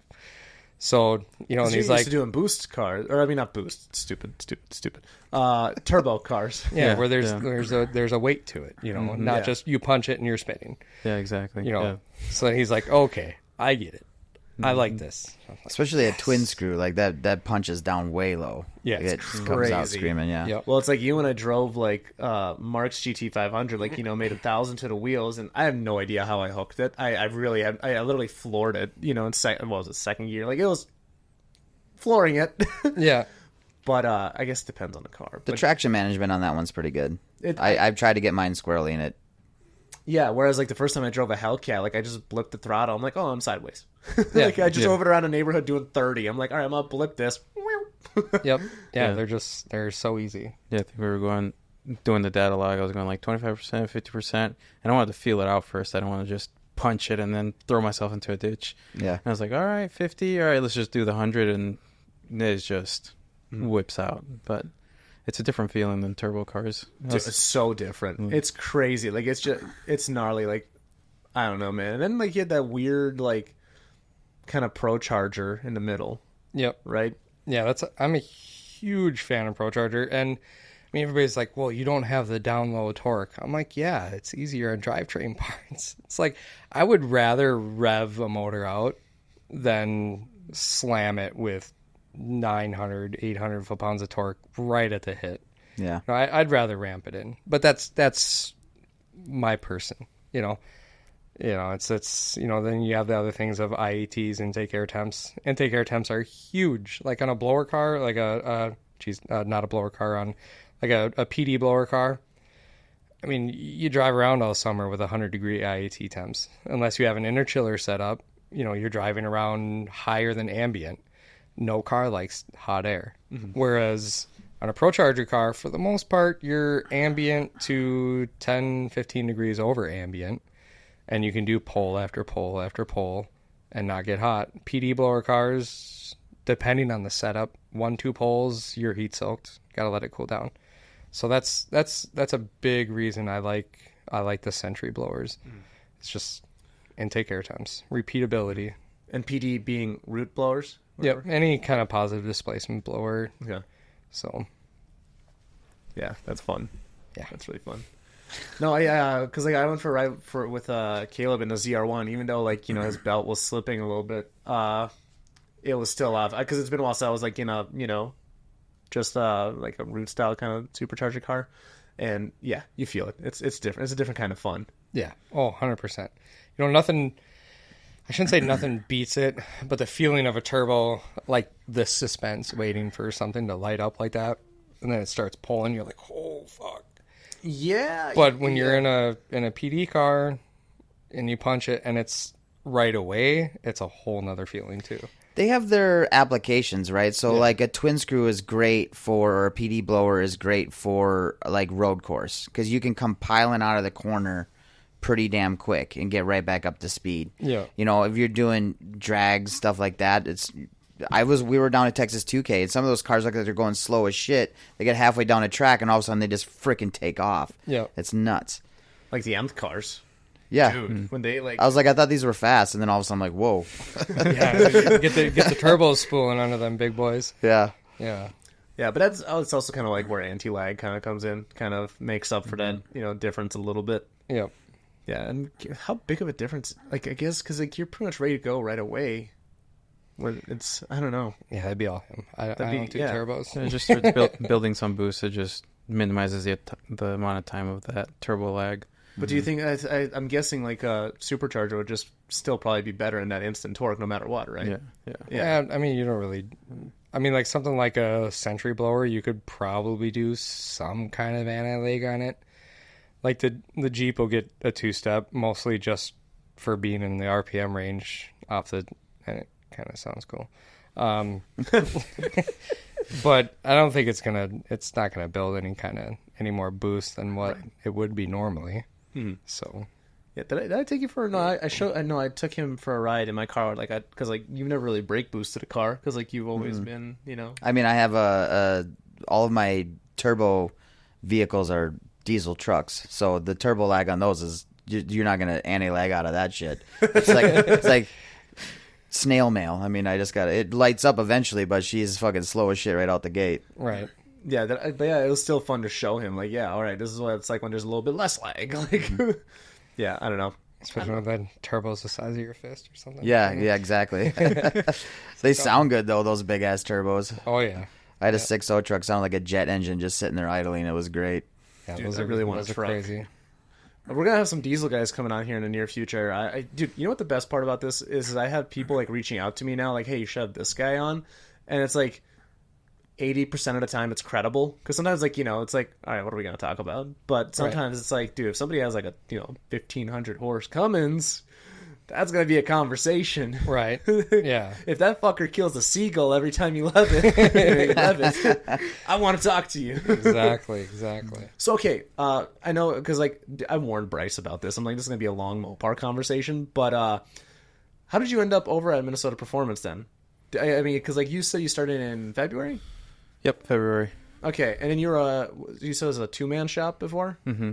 So then did both of you get absorbed into, or no? Yeah, remember Jorge and George? Yeah. Yeah, so at first he got absorbed into it, and I kind of went to a different shop to do just Right. kind of general maintenance and all that. And then eventually he needed more help with Euro stuff and a bunch of projects, so work stuff out. And then I went into Minnesota Performance. Okay, so yeah, so that's why there's 1 and 2 now over there. Yeah. Yeah, it's nice to see you guys expanding over there. You're going to need more space soon.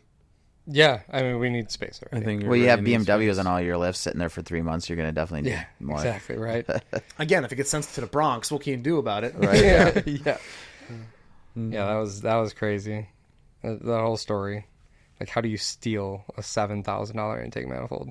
Blows my mind. Yeah. My conscience wouldn't be able to. I'd be like, yeah, it's over here.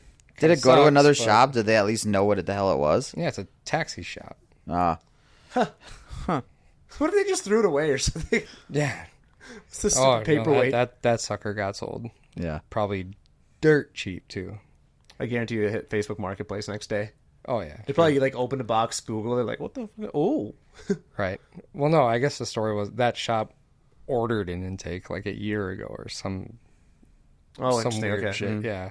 And then somehow, I don't know how you mistake Minnesota for New York, but wrong I label mean, I've got worked put in on. shipping. I've slapped the wrong sticker on something before. Like, Yeah. it was relatively low stakes, but,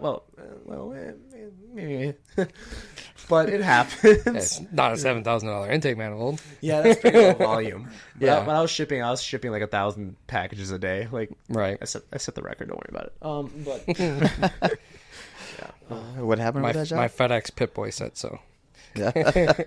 I do. You know what? There's just something to be said about like a job where you just like grind through it, like do something like something repetitive, and you just grind through it. And you're just like, yeah, I did 1,000 at that. I don't Right. know. Isn't that Yeah, weird? it's like, and right out of high school, I did that FedEx thing, packing the truck.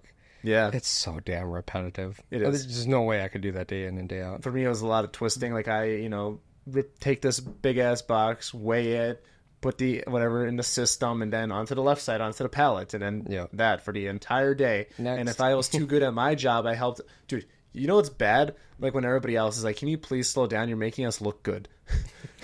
Like, because that's the thing. Like warehouse jobs, like it's all about metrics, and then the managers are like, "Oh, Yeah. you guys are having a reduction in." Like I guarantee you, after I left, they got a talking to. Yeah, then they think that it's going to make you work harder by posting up the graphs and stuff all over the wall. It's like, Yeah. what do you want me to do? Like, I don't care. I Well, came at here to least I clock didn't in and care. clock out. Yeah. I have no pride here, sir. Do you not understand? I don't care about You're paying you. me $14 an hour, and you want me to make I wish I made X, that Y, much. Z. It's like, no, sadly. I only took this job so I could smoke weed, man. Right? Oh, My man. Honda Civic needs gas. Yeah. I need concrete for my block. Quickcrete's $14 a bag now. Yeah. Is that pretty high? I don't know. I have no I got clue some. how No, much it's, it's usually around $7 or $8 a bag, but yeah, it might be up to 14 by now. I don't know. I haven't bought Quickcrete in years. So I don't know. I was just throwing a number out. Ever since your last Honda build? Yeah, no shit. Yeah. Yeah. Here's a question. Well, how much did you guys make at your first job? Like for me, I think I'm the youngest here. My first job was Office Max. I made $9.25 an hour. I don't know. I don't remember. You I was remember? $5.25. Was minimum wage at the time. Yeah, you're not much younger than my dad, so yeah, that makes sense. I think it was in 7s or 8s. Okay. Somewhere in that range. Because it was, minimum wage was in the 5s. But I think it was like in the 7s or 8s. Ooh, baller. Yeah. You're not much older than me, so. I worked with my dad at first because he did roofing and construction. Oh, so you were Reiki then? Yeah. Well, I think I'd worked like maybe one or 2 days, and he'd give me $100 or $200. Yeah, that's not And bad. yeah, and then my first actual job was at a restaurant, being a host. Uh-huh. I think that was like $10 an hour plus tips. Okay. Yeah. Okay, so I was the brokest. Okay, fair enough. I'll take it. $10 an hour plus tips ain't bad, though. No, dude, some are like a mutual friend of ours like was raking it in on tips. I was like, "You're doing that part time?" I'm like, "Dude, why did I go to college?" Like, I know, right? Are you kidding me? Exactly. But no, so we already talked about what's next on the agenda for you. So what's kind of on the agenda next for you for like, I guess, yeah, the Audi side of things. Hellcat. Yeah, No, you no. converted him. No, I like them, but I wouldn't own one. I would never. It's just like all the other platforms. Like I can see why people like them and everything. Yeah. I obviously like the Mustangs right now. The newer ones are doing crazy stuff, just like Mike's. But again, I wouldn't own one. Mm-hmm. I just really love Audis, and every time I talk to someone about my build or anything like that, they're like, "Oh, that's super cool. I want to do something like that." And I'm like, if you care about money and like cost effectiveness, don't do it, because it's just not worth it. You have to do a fully built engine just to get to this point, and with a different car, you can just have all that shit without having to spend that much. Like a G80 M3, Yeah, that's ideally what I would want next. Do full bolt-ons and E85 and unlock the ECU, and you're in like the 6s for 60 to 130. Granted, it's like a $80,000 car, but Right. I mean, they're gonna keep depreciating though. they Like will. that M8 that was here at Ratified, was it yesterday, day before? It's like those are 180 new sticker, and you can get them for like 60 now, 60 or 80 or something ridiculous like that. Really? It's like the S7s, the older S7s. That's a 2020, by the What were way. they? Like Really? 15, 16, Yeah. something like that? Yeah, like the Twin turbo 2013, 20 to 2015 S6, S7s, they're like in the $13,000 range now. Yeah, When they were like a few years ago, like 30, 40. Now, don't those have some valve train problems and stuff like that? If you start turning them up and messing with them? You get like 6.4 problems? Not really. The No. cylinder number 5 misfire, that kind of got solved with Audi did, they would open up the cams, the camshaft holders, and they'd put a shim in your valve spring to create more tension, and Okay. that would fix it. But that's why Matt with the S8 got the upgraded exhaust manifolds, because that's another fix for it. I mean, ideally, that's another car that you get to a point where the amount of money you're spending with the amount of horsepower gains, it starts to just slow the way down. Just turbos, 85, and doing like low pressure pumps, high pressure pumps. That's your best bang for your buck. After that, don't try to go for anything past like 700 wheel.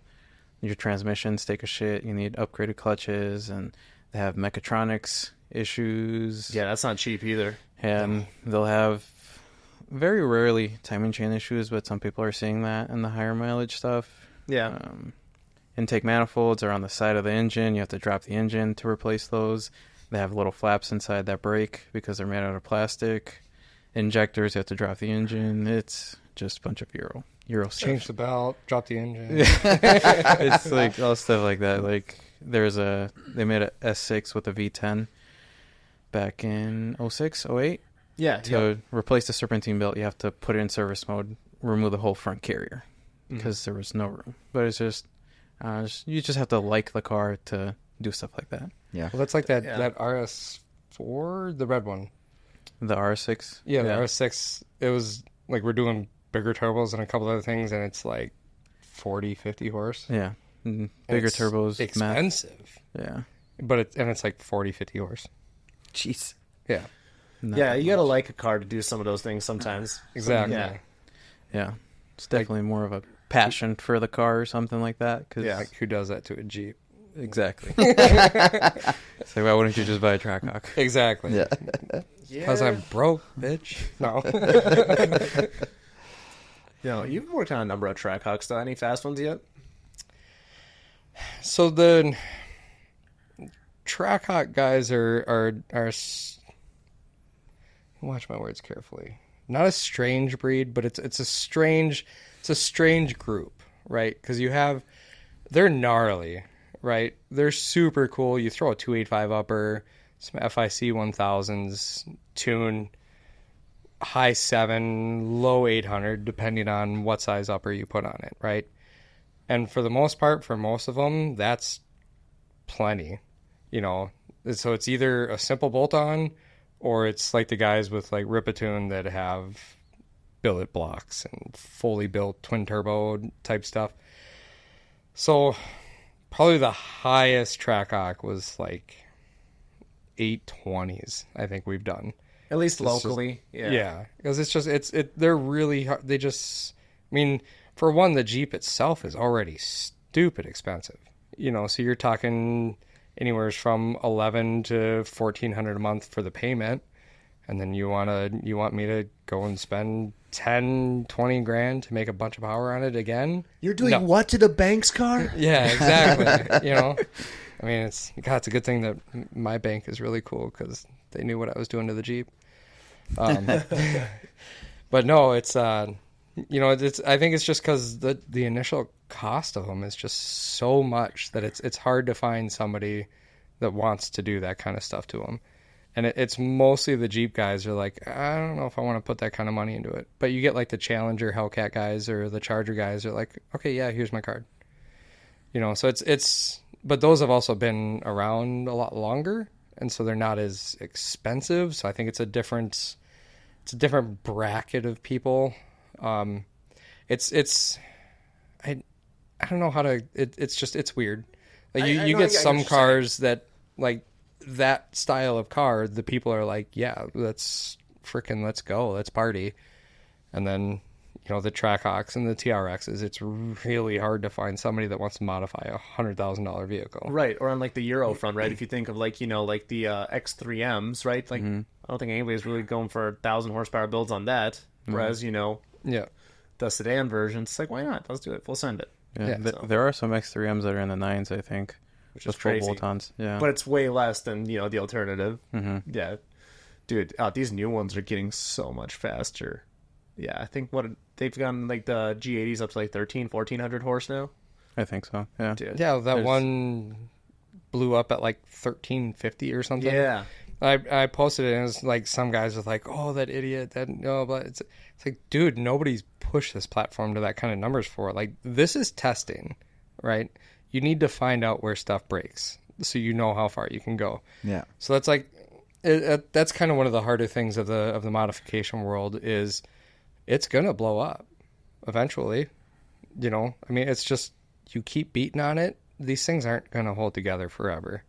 Like, my motor, it'll probably blow someday because I'm just going to keep turning it up until it doesn't. And that's racing. Race cars blow engines. Now, these cam bolt-on cars, probably not. They will live a very long life, but you start putting Pro Chargers and stuff like that on it. My favorite saying, they're one bad tank of gas away from a bad time. And that's just... it's the way it is. You got to find the limit somehow, and that's what that dude with that badass G80 did. If you look at his graph, it was like, 1150, 1200, 1348, and then it went boom. Like, that's nuts. And that was a stock motor. Stock engine. So that's impressive.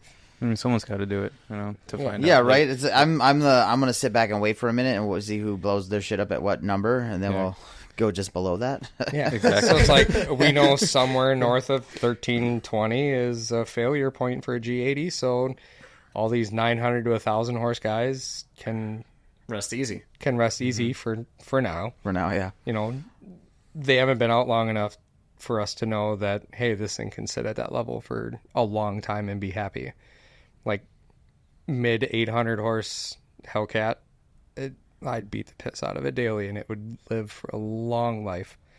So that's, it's still to be determined with the G80s. Well, development is so much faster nowadays too. Like imagine 20 years ago, like if you were going through the development of the 2J, for example, right? Like a lot of it, like you have to kind of know a guy or be on the forums or whatever. It's a lot slower than it is today. Whereas, you could just, go on TikTok. Oh, okay, this guy got up to 1,300. All right, let's see how much further we can go. Right. Mm-hmm. Just word gets around so much faster. And you still got the old school forums. Like I spent about a couple hours on the LS and the LT forums. Like last week, I was fact checking some stuff. Sometimes, like when I do highlights for the show, I have to double check some things. Right. Like if it's an absurd claim, I'm just like, all right, I'm gonna double check this. But in some instances, like where somebody's like DIYing, building themselves, I'm like, all right, I can see how that could be cheap. I'm talking about Caleb, by the way. I figured. Because and what he did, like he's like, yeah, dude, if you did this yourself, you're good. It's like, all right, cool. Well, the whole modification world, the parts aren't the expensive part. For the most part, it's the labor that sucks. Mm-hmm. So like if you can do your own stuff, kudos, you will save a lot of money. Mm-hmm. But at the same time, this stuff's still expensive. Yeah, the parts are not cheap. No, not at all. I mean, for instance, I was talking to a guy today. You wanted to do cam long tubes on a 5.7 car. For us to do that, for me personally to do it at our shop, to do it the way I like to do cars, it's 5 to 7, right? Now you're thinking, but it's just cam and long tubes. I'm like, yes, but it's also timing chain, lifters, head gaskets, valve springs, push rods, OEM exhaust gaskets. I'm not using a cheap header. I will not use a cheap header. Why is that? Because you have to drill holes out, welds break, the flanges warp, and then you come back to me and say, hey, why is my shit leaking? It's like, well, because you use cheap stuff. Whatever you save in money on headers is going to cost you in labor to put them on. Exactly. Yeah. So don't reach out to eBay Motors for a sponsorship. Got it. Okay. Yeah. And and then like valve springs, for example, PSIs are the only springs I'll put in a Hemi. Like I've had guys bring me cam kits and they have pack springs in it.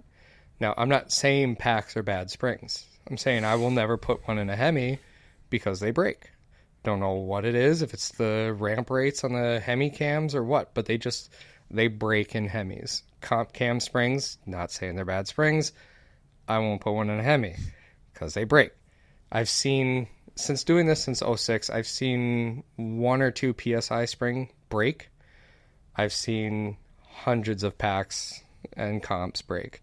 Now, LS World, Fox, Coyote stuff, pack is like king shit, I won't put one in a Hemi.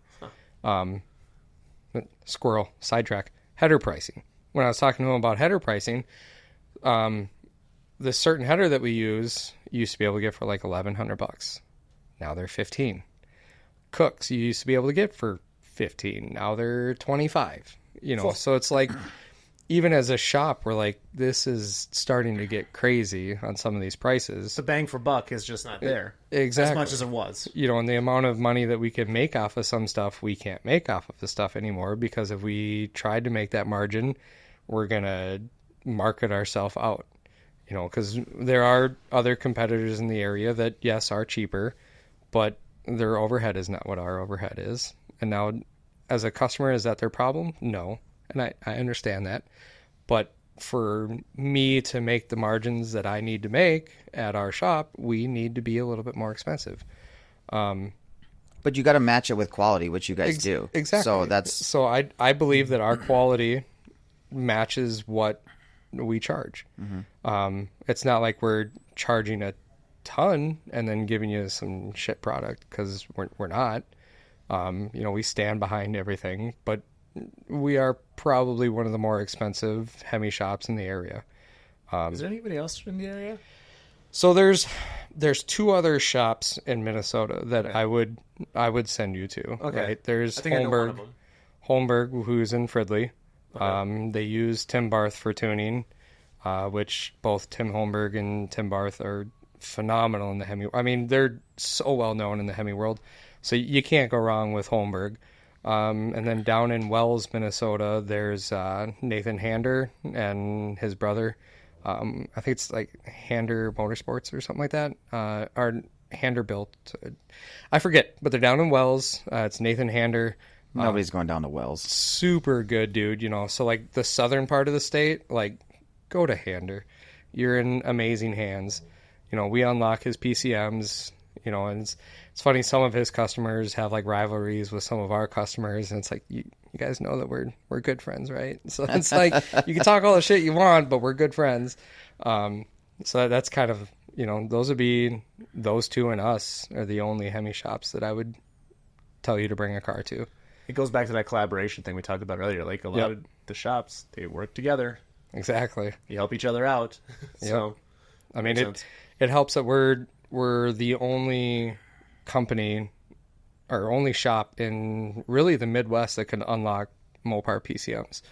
So we invested a lot of money into figuring out how to unlock these PCMs. Interesting. Like if people knew how much money we had into unlocking PCMs, they'd be like, holy shit. It was a lot.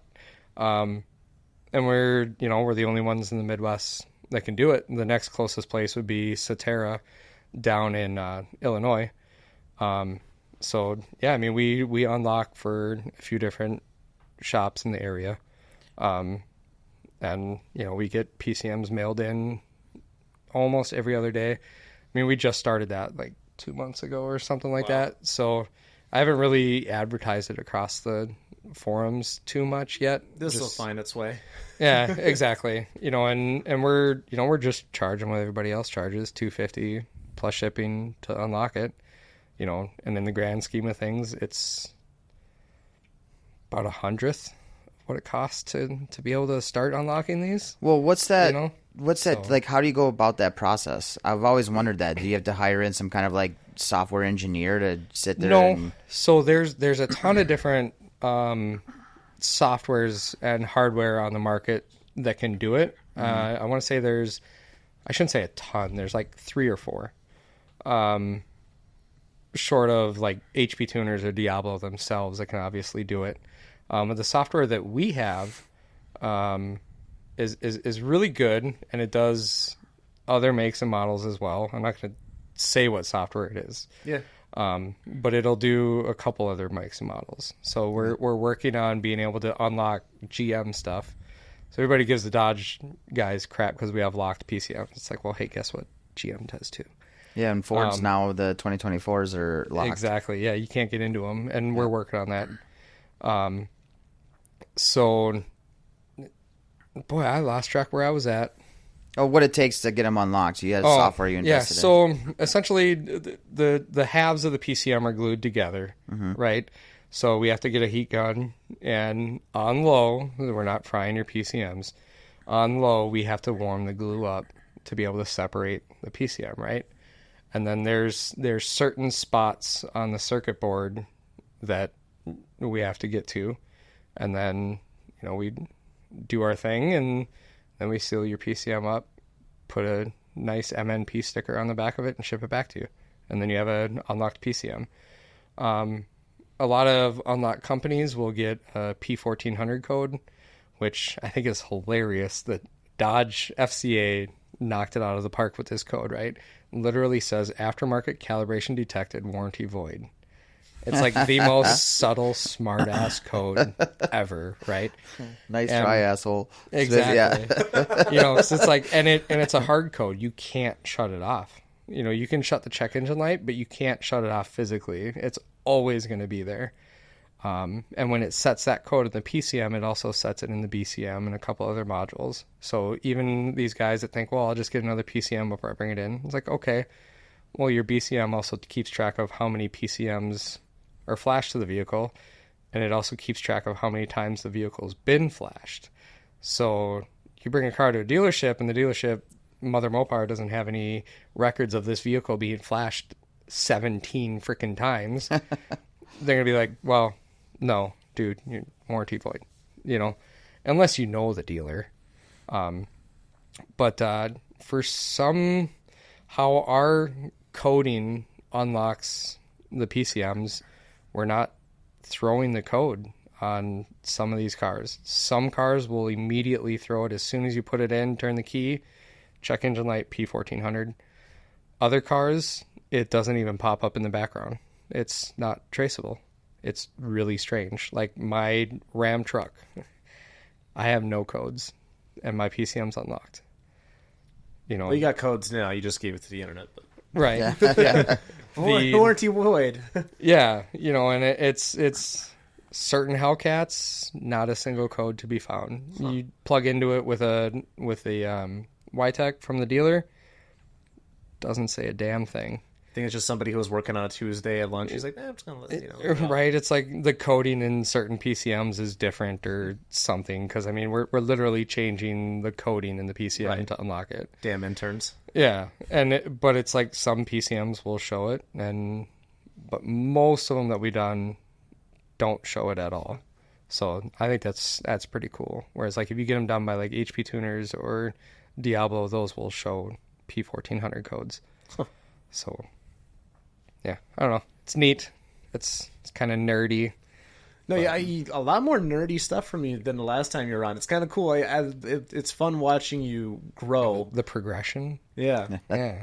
You're just kind of in your own. Like so when I hit you up a few weeks ago, and like we were just kind of like chatting, or maybe it was last week. I don't know, whatever it was. We were talking about you're switching your truck maybe. And you're just like, yeah, things are good. Things are good. Life is good. I think you buy a house and it changes, man. Yeah. You got to learn to be an adult. Yeah, fair enough. You can't be an asshole and a shit talker all the time. That's half the fun. Oh, yeah, I still do. Yeah. That's probably you never don't do much stop. street stuff though, do you? I don't. How about you? No, not much street stuff. Yeah, you guys got jobs to keep. I get it. No, yeah. I have to drive for a job. Oh yeah. Yeah. need a license. Yeah, I need a license for my job. Yeah. So I can't do that extracurricular. That's fair. Yeah. That's what we're kind of lucky to have power crews up here and all that too. So. Oh, exactly. And that's the thing. Like people are like, so when are you going to bring the Jeep out? When are you going to bring the Jeep out?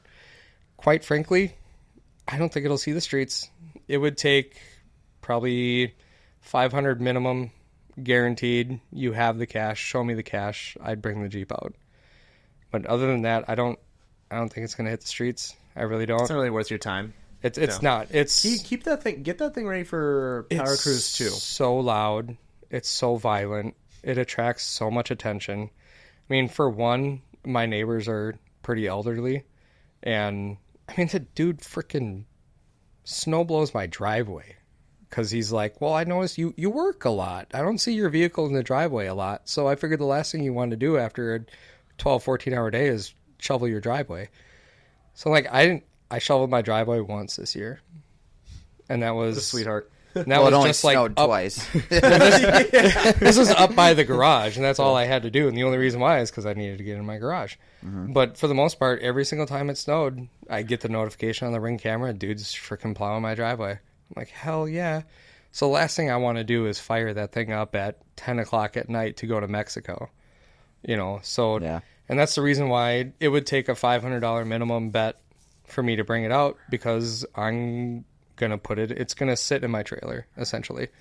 And yeah, I'm going to be that guy that if we go to Mexico, I'm driving my truck and trailer to the spot and I'll unload it there, because I'm not starting it up. I won't start it up at my house. Quite frankly, I respect my neighbor too much for that, and it's too goddamn loud. It is ridiculously loud. Is it way louder than what it was before? Oh, yeah. Okay, I'll have to hear it. Did Sean enjoy seeing it today? Yeah, he loved it. His sister, on the other hand, was like, yeah, it's great. Stop. Yeah. Right? Not She's for like, me. yeah, it's perfect. Sean's like, oh, this thing is just gorgeous. Yeah, I could hear And him. it's beautiful, but it's too loud, so it's going to be strictly track use. I don't even know if I'm going to put tags on it, honestly. So that'd be another part of the reason why, because if I get a ticket, your $500 is going to pay for it. Because I'm going to beat you. I'm sorry. I feel like it'll. I think it'll wreck a lot.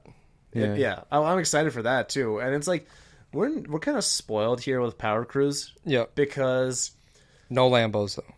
No, I won't run a Lambo. yeah, That's an auto L. yeah, fair enough. But it's like with Power Cruise, we're kind of spoiled here, right? Because like you could not get enough days on the street to get all the hits that you would get at Power Cruise. Oh, exactly. Especially if you pay for VIP. But then again, VIP is starting to get so booked out that you're still waiting 2 sessions, 3 sessions to get on the track sometimes. But you yeah, can still get a lot of hits, right? Yeah. It's insane the amount of hits that you get. I mean, when we took Sean's Durango last year, God, that was so much fun. I mean, we beat the piss out of that thing all weekend long. And it was cool because my tuner, Brent, he's like, yeah, you ever need a revision, hit me up. So every time we went out and did a hit, I was data logging. We data logged all weekend. We turned that thing up all weekend long, and it just ate it, and we got videos of just 5, 6 deep in that thing, just walking people, It was so much fun. And you can't do that anywhere else. So, yeah, it's safe. It's off the streets. Not going to go to jail. So, it's, for the most part, you won't see the Jeep out. It's not anymore. Fair enough. Yeah, I was telling them that at the shop, I don't think there's any way he could be at a red light, just, and then the cop not pull him over when he sees it's obnoxious. Like I said, Jeep light. if you've heard a big block car with any kind of semi-open header type, where when it's camming, it hits you in the chest, it's what the Jeep sounds like. It hits you in the chest on every lope. It's Can't wait to nasty. check it out. Yeah, it's nasty. So when is it gonna? Well, I guess you're already taking it down. Yes, that's gonna be its first out. You're gonna see our buddy Cali Boy Kev down there with his demon on bags. Yeah, unless you and I end up down there magically. But Yeah, that's gonna be you hard. Right? down at SC2? Yeah, In Kansas? we Yes. talked about going, but it didn't happen. It's when is it again? Next weekend. Yeah, no. Yeah, so we'll be leaving Thursday after you don't want to take the camper? I don't know. Do it. I know. I still have other responsibilities. Yeah, kids. Yeah, Luckily, it's not my weekend, so yeah. Yeah. it worked out great. Like this weekend's my weekend with my daughter, and next weekend's not. Wasn't even planned. Just, I paid for this event 6 months ago or 3 months ago, however long it was that it came out, and I was like, well, I'm either gonna have to swap weekends or I'll get lucky, and I got lucky. Yeah. So No, I think next year I'm going to do some more of that stuff. I want to get geared up for it. So I'm picking up an RV this weekend and stuff like that. So I want to be able to stay on track, do all that stuff. Its grand track voyage will be Power Cruise. I'm really excited for that other than the streetcar thing because there's going to be a lot of people there we know. It's going to be a good time. Yeah, we'll see who we end up doing some podcasts with. There's a few ideas out there, but it's like until it's time to do it. Because that's the thing. Like when you're in the middle of partying and stuff, it's hard to make things work. Like Texas 2K, we went down there with intentions of doing 6, and we came back with 1. Now, granted, that's partially because I had tech issues, but so many different well, how many did you do at PRI? I mean, you were so busy you couldn't even stop to talk. 2. I did 2 at PRI. Dick. What do you mean? I ran into Mo down there and talked to him for a little while. Did you? Yeah. Yeah. You know, I ran into you in the hallway, and you're like, "Yep, yeah. gotta go." I have like 80 pounds of gear on me. Oh, bro. we were on our way to a podcast that we had scheduled. Yeah. I remember that We now. were on our Yeah. way. We were walking like a full mile. And it's like I think when I saw you, I think that was before I had Dan carrying stuff. I can't remember if I gave it to you. I don't know if I had the backpack at that point, but my wife was with it and she was carrying shit. Yeah. She had like the tripods or whatever. Yeah, Yeah, It's I like, was hey, like- with Harris, hey, hi, bye, and just kept going. Dude, I was like, Motherfucker. my neck was killing me. It's like, like, well, you served, didn't you? Yeah, Yeah, so you're used to carrying like the backpacks. It's not easy. I mean, no matter at no point in your career was it easy. yeah, no, not at all. I mean, even like I always tell people, at one point I weighed 456 pounds. Yeah. And I know that because I was on a scale and it said 456 pounds. Big boy. At that point, my body weight was 171. Jeez. I just had that much gear on. Damn. You know, because you've got the big backpack on the back. You got your big duffel bag in the front. So, like, you'll have the backpack on, and then you'll just put the backpack on backwards so it's in the front. And then you got each hand has everything. And then you've got your vest. You've got your M4. Well, at least we were lucky to have M4s and not the muskets of an M16. And then, you know, like, everything that you're going to take on a deployment on you. And it was 456 pounds. I'm like, Jesus Crazy. Christ. And you got to walk across the tarmac to the plane carrying all this. They're not putting on a freaking dolly. You know, they put some of them on, but for the most part, you have to carry all that shit to the plane. Yeah. You know, so that's, you know, that kind of sucked because with some people that couldn't carry it, there was others that could still carry it. Yeah. So they had to carry certain people's stuff to, and it's like, this sucks. But Yeah, I just had 60 pounds. I was going to cross the convention center. It's fine. but to be fair, that walk was a long ways. My fat ass was out of breath. I'm like, at the end, I'm like, oh, shit. Well, and I think where we had to park to was even further. Like, was like at the wrong corner of where That's right. all it I was Yeah. sick, too. That's right. Half the PRI had a goddamn fever. Really? Yeah, because of our previous guest. Shout out to Tim DeCicero. Dude, I haven't had a fever like that bad in a minute. Like, it was like, and then also like in our Airbnb, right? Like the vet was like right in front of me. I had to go from, like, I was upstairs in the bedroom and I couldn't fall asleep because the air was going right into my everything. And it was just miserable. So I just, Sleep apnea, what? it was so dry. Like, I felt like a fish out of water. So I literally went downstairs, and I'm the guy that always bitches. Like, I'm paying, I'm getting my own bedroom for Airbnb. I'm not the couch guy. Like, if I'm paying, I'm not getting a couch. Let's be clear about Exactly. that. Especially if, yeah. But anyways, I'm the star. But anyways, yeah, I was still sick on that, and it was just PRI was a little rough. I'm just glad we were able to do something, but it was rough. Yeah, and definitely going to go every single day this upcoming year. Yeah. So I think we got down there late Thursday, and then we just did,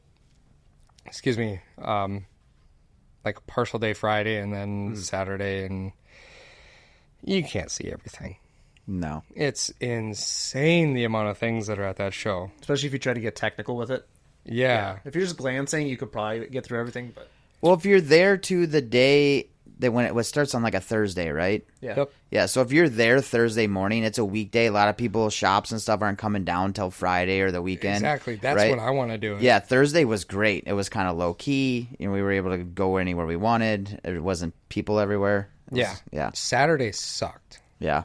Friday wasn't so bad, but Saturday sucked. And then I suppose we bought our trailer at PRI. That's right. Yeah. So that was really cool. Got to drive in the dome to pick up the trailer. So I got pictures. Oh, they literally, like, the model they had right there on the floor, Yeah. they sold you to take 100%. away. Yeah? Awesome. Yep. So it was funny because as we were going down there, we were actually working with a local company up here, M&G Trailer Sales. Mm-hmm. We were going to get a 24-foot aluminum enclosed, and we had it kind of optioned out, and it was like 21, 22, whatever. And then we get down there, and we see that the same company that we were going to get our trailer had some display units there. And we're like, well, shits and giggles, let's go look, right? And we walk up, and there's this gorgeous white 24-foot aluminum.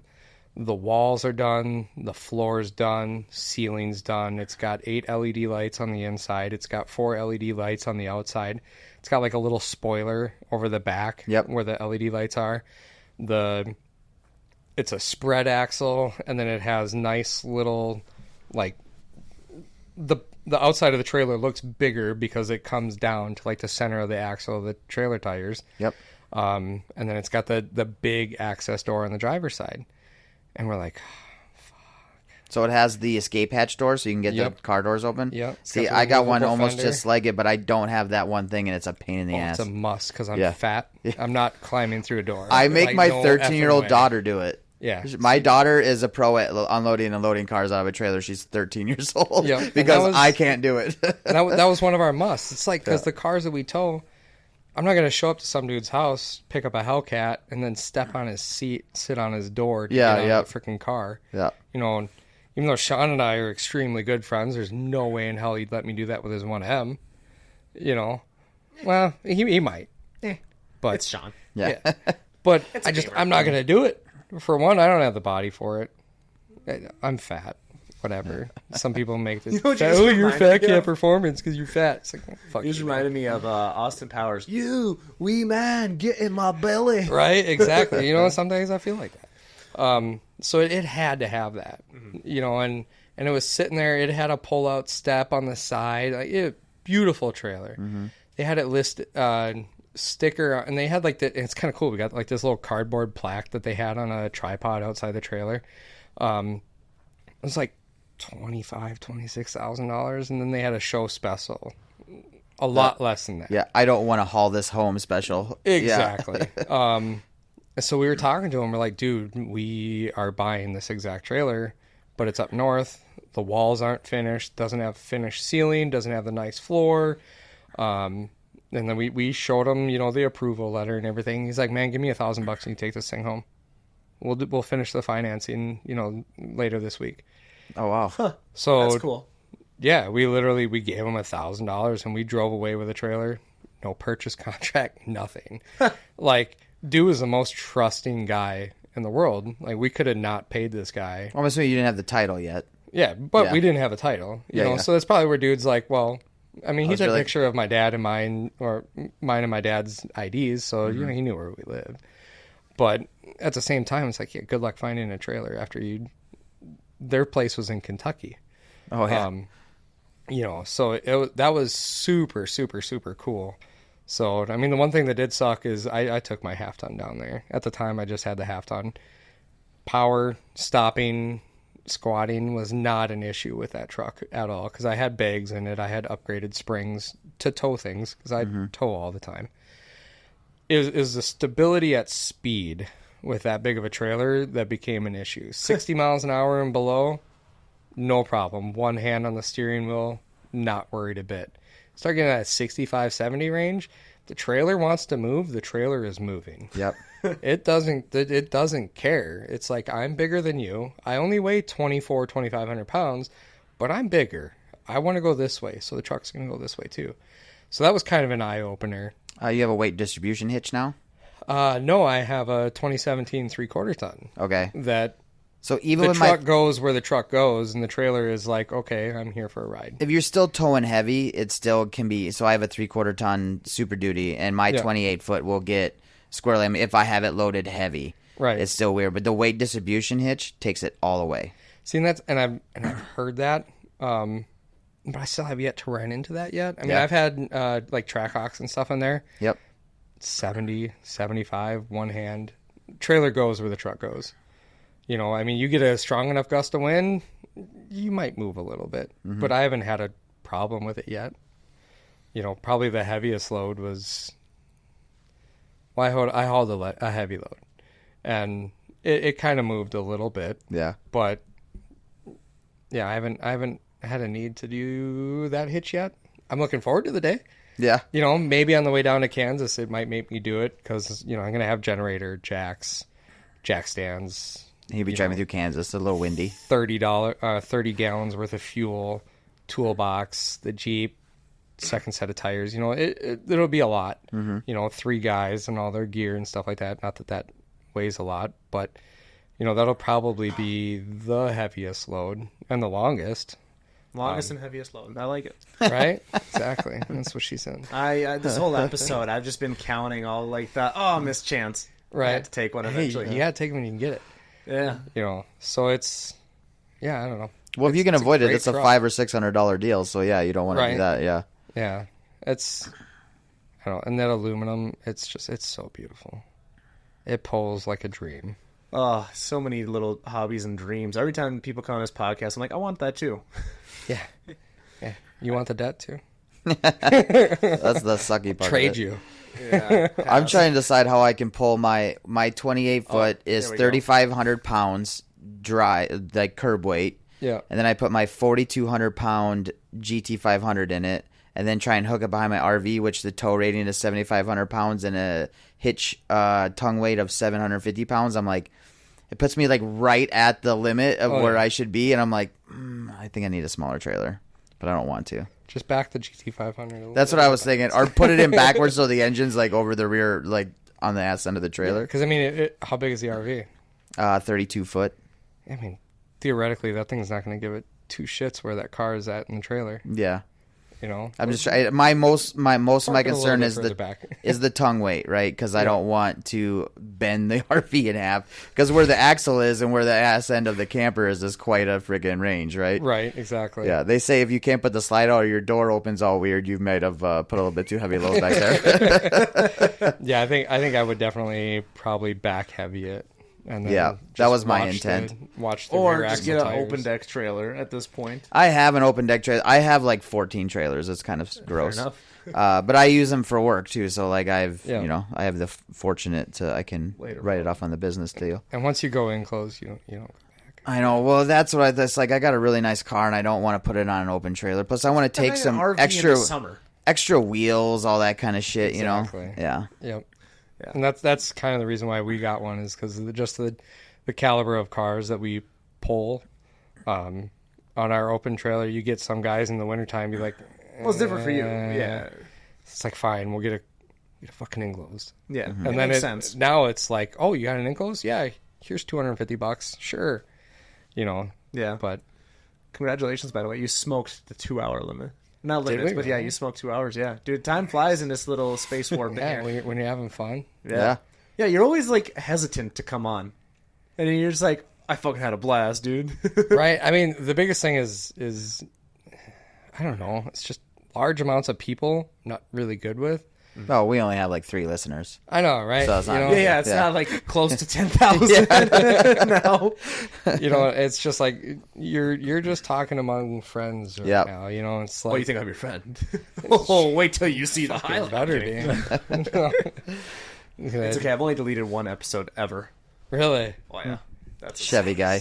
Chevy guy. It took a while for the Chevy guys to get back in my good graces after that one. Really? Yeah. I was salty about that one. But Dan, we had to pop the usual 3. Yeah? Yeah. You want to do it? All right. I'm going to ask both you guys together, all right? I need 3 cars. I need a track car, a daily driver, and a show car. You have an unlimited budget. You can put whatever motor in, whatever you want. What are you picking?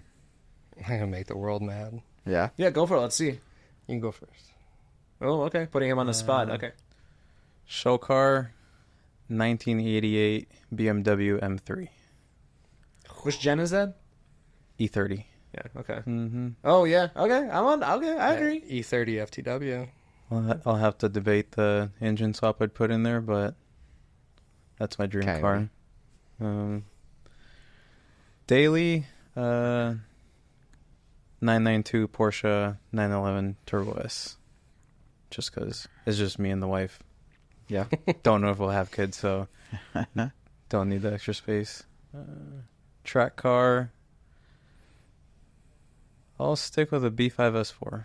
I don't know. I just love those cars. Not smart to build, but I just love how they look. I don't know. Kind of like that boxier, squarier look. Yep. Just like the E30 M3. Probably be all Porsches. Okay. Yeah, the show car, it'd be a toss-up between like an older RWB or something like that.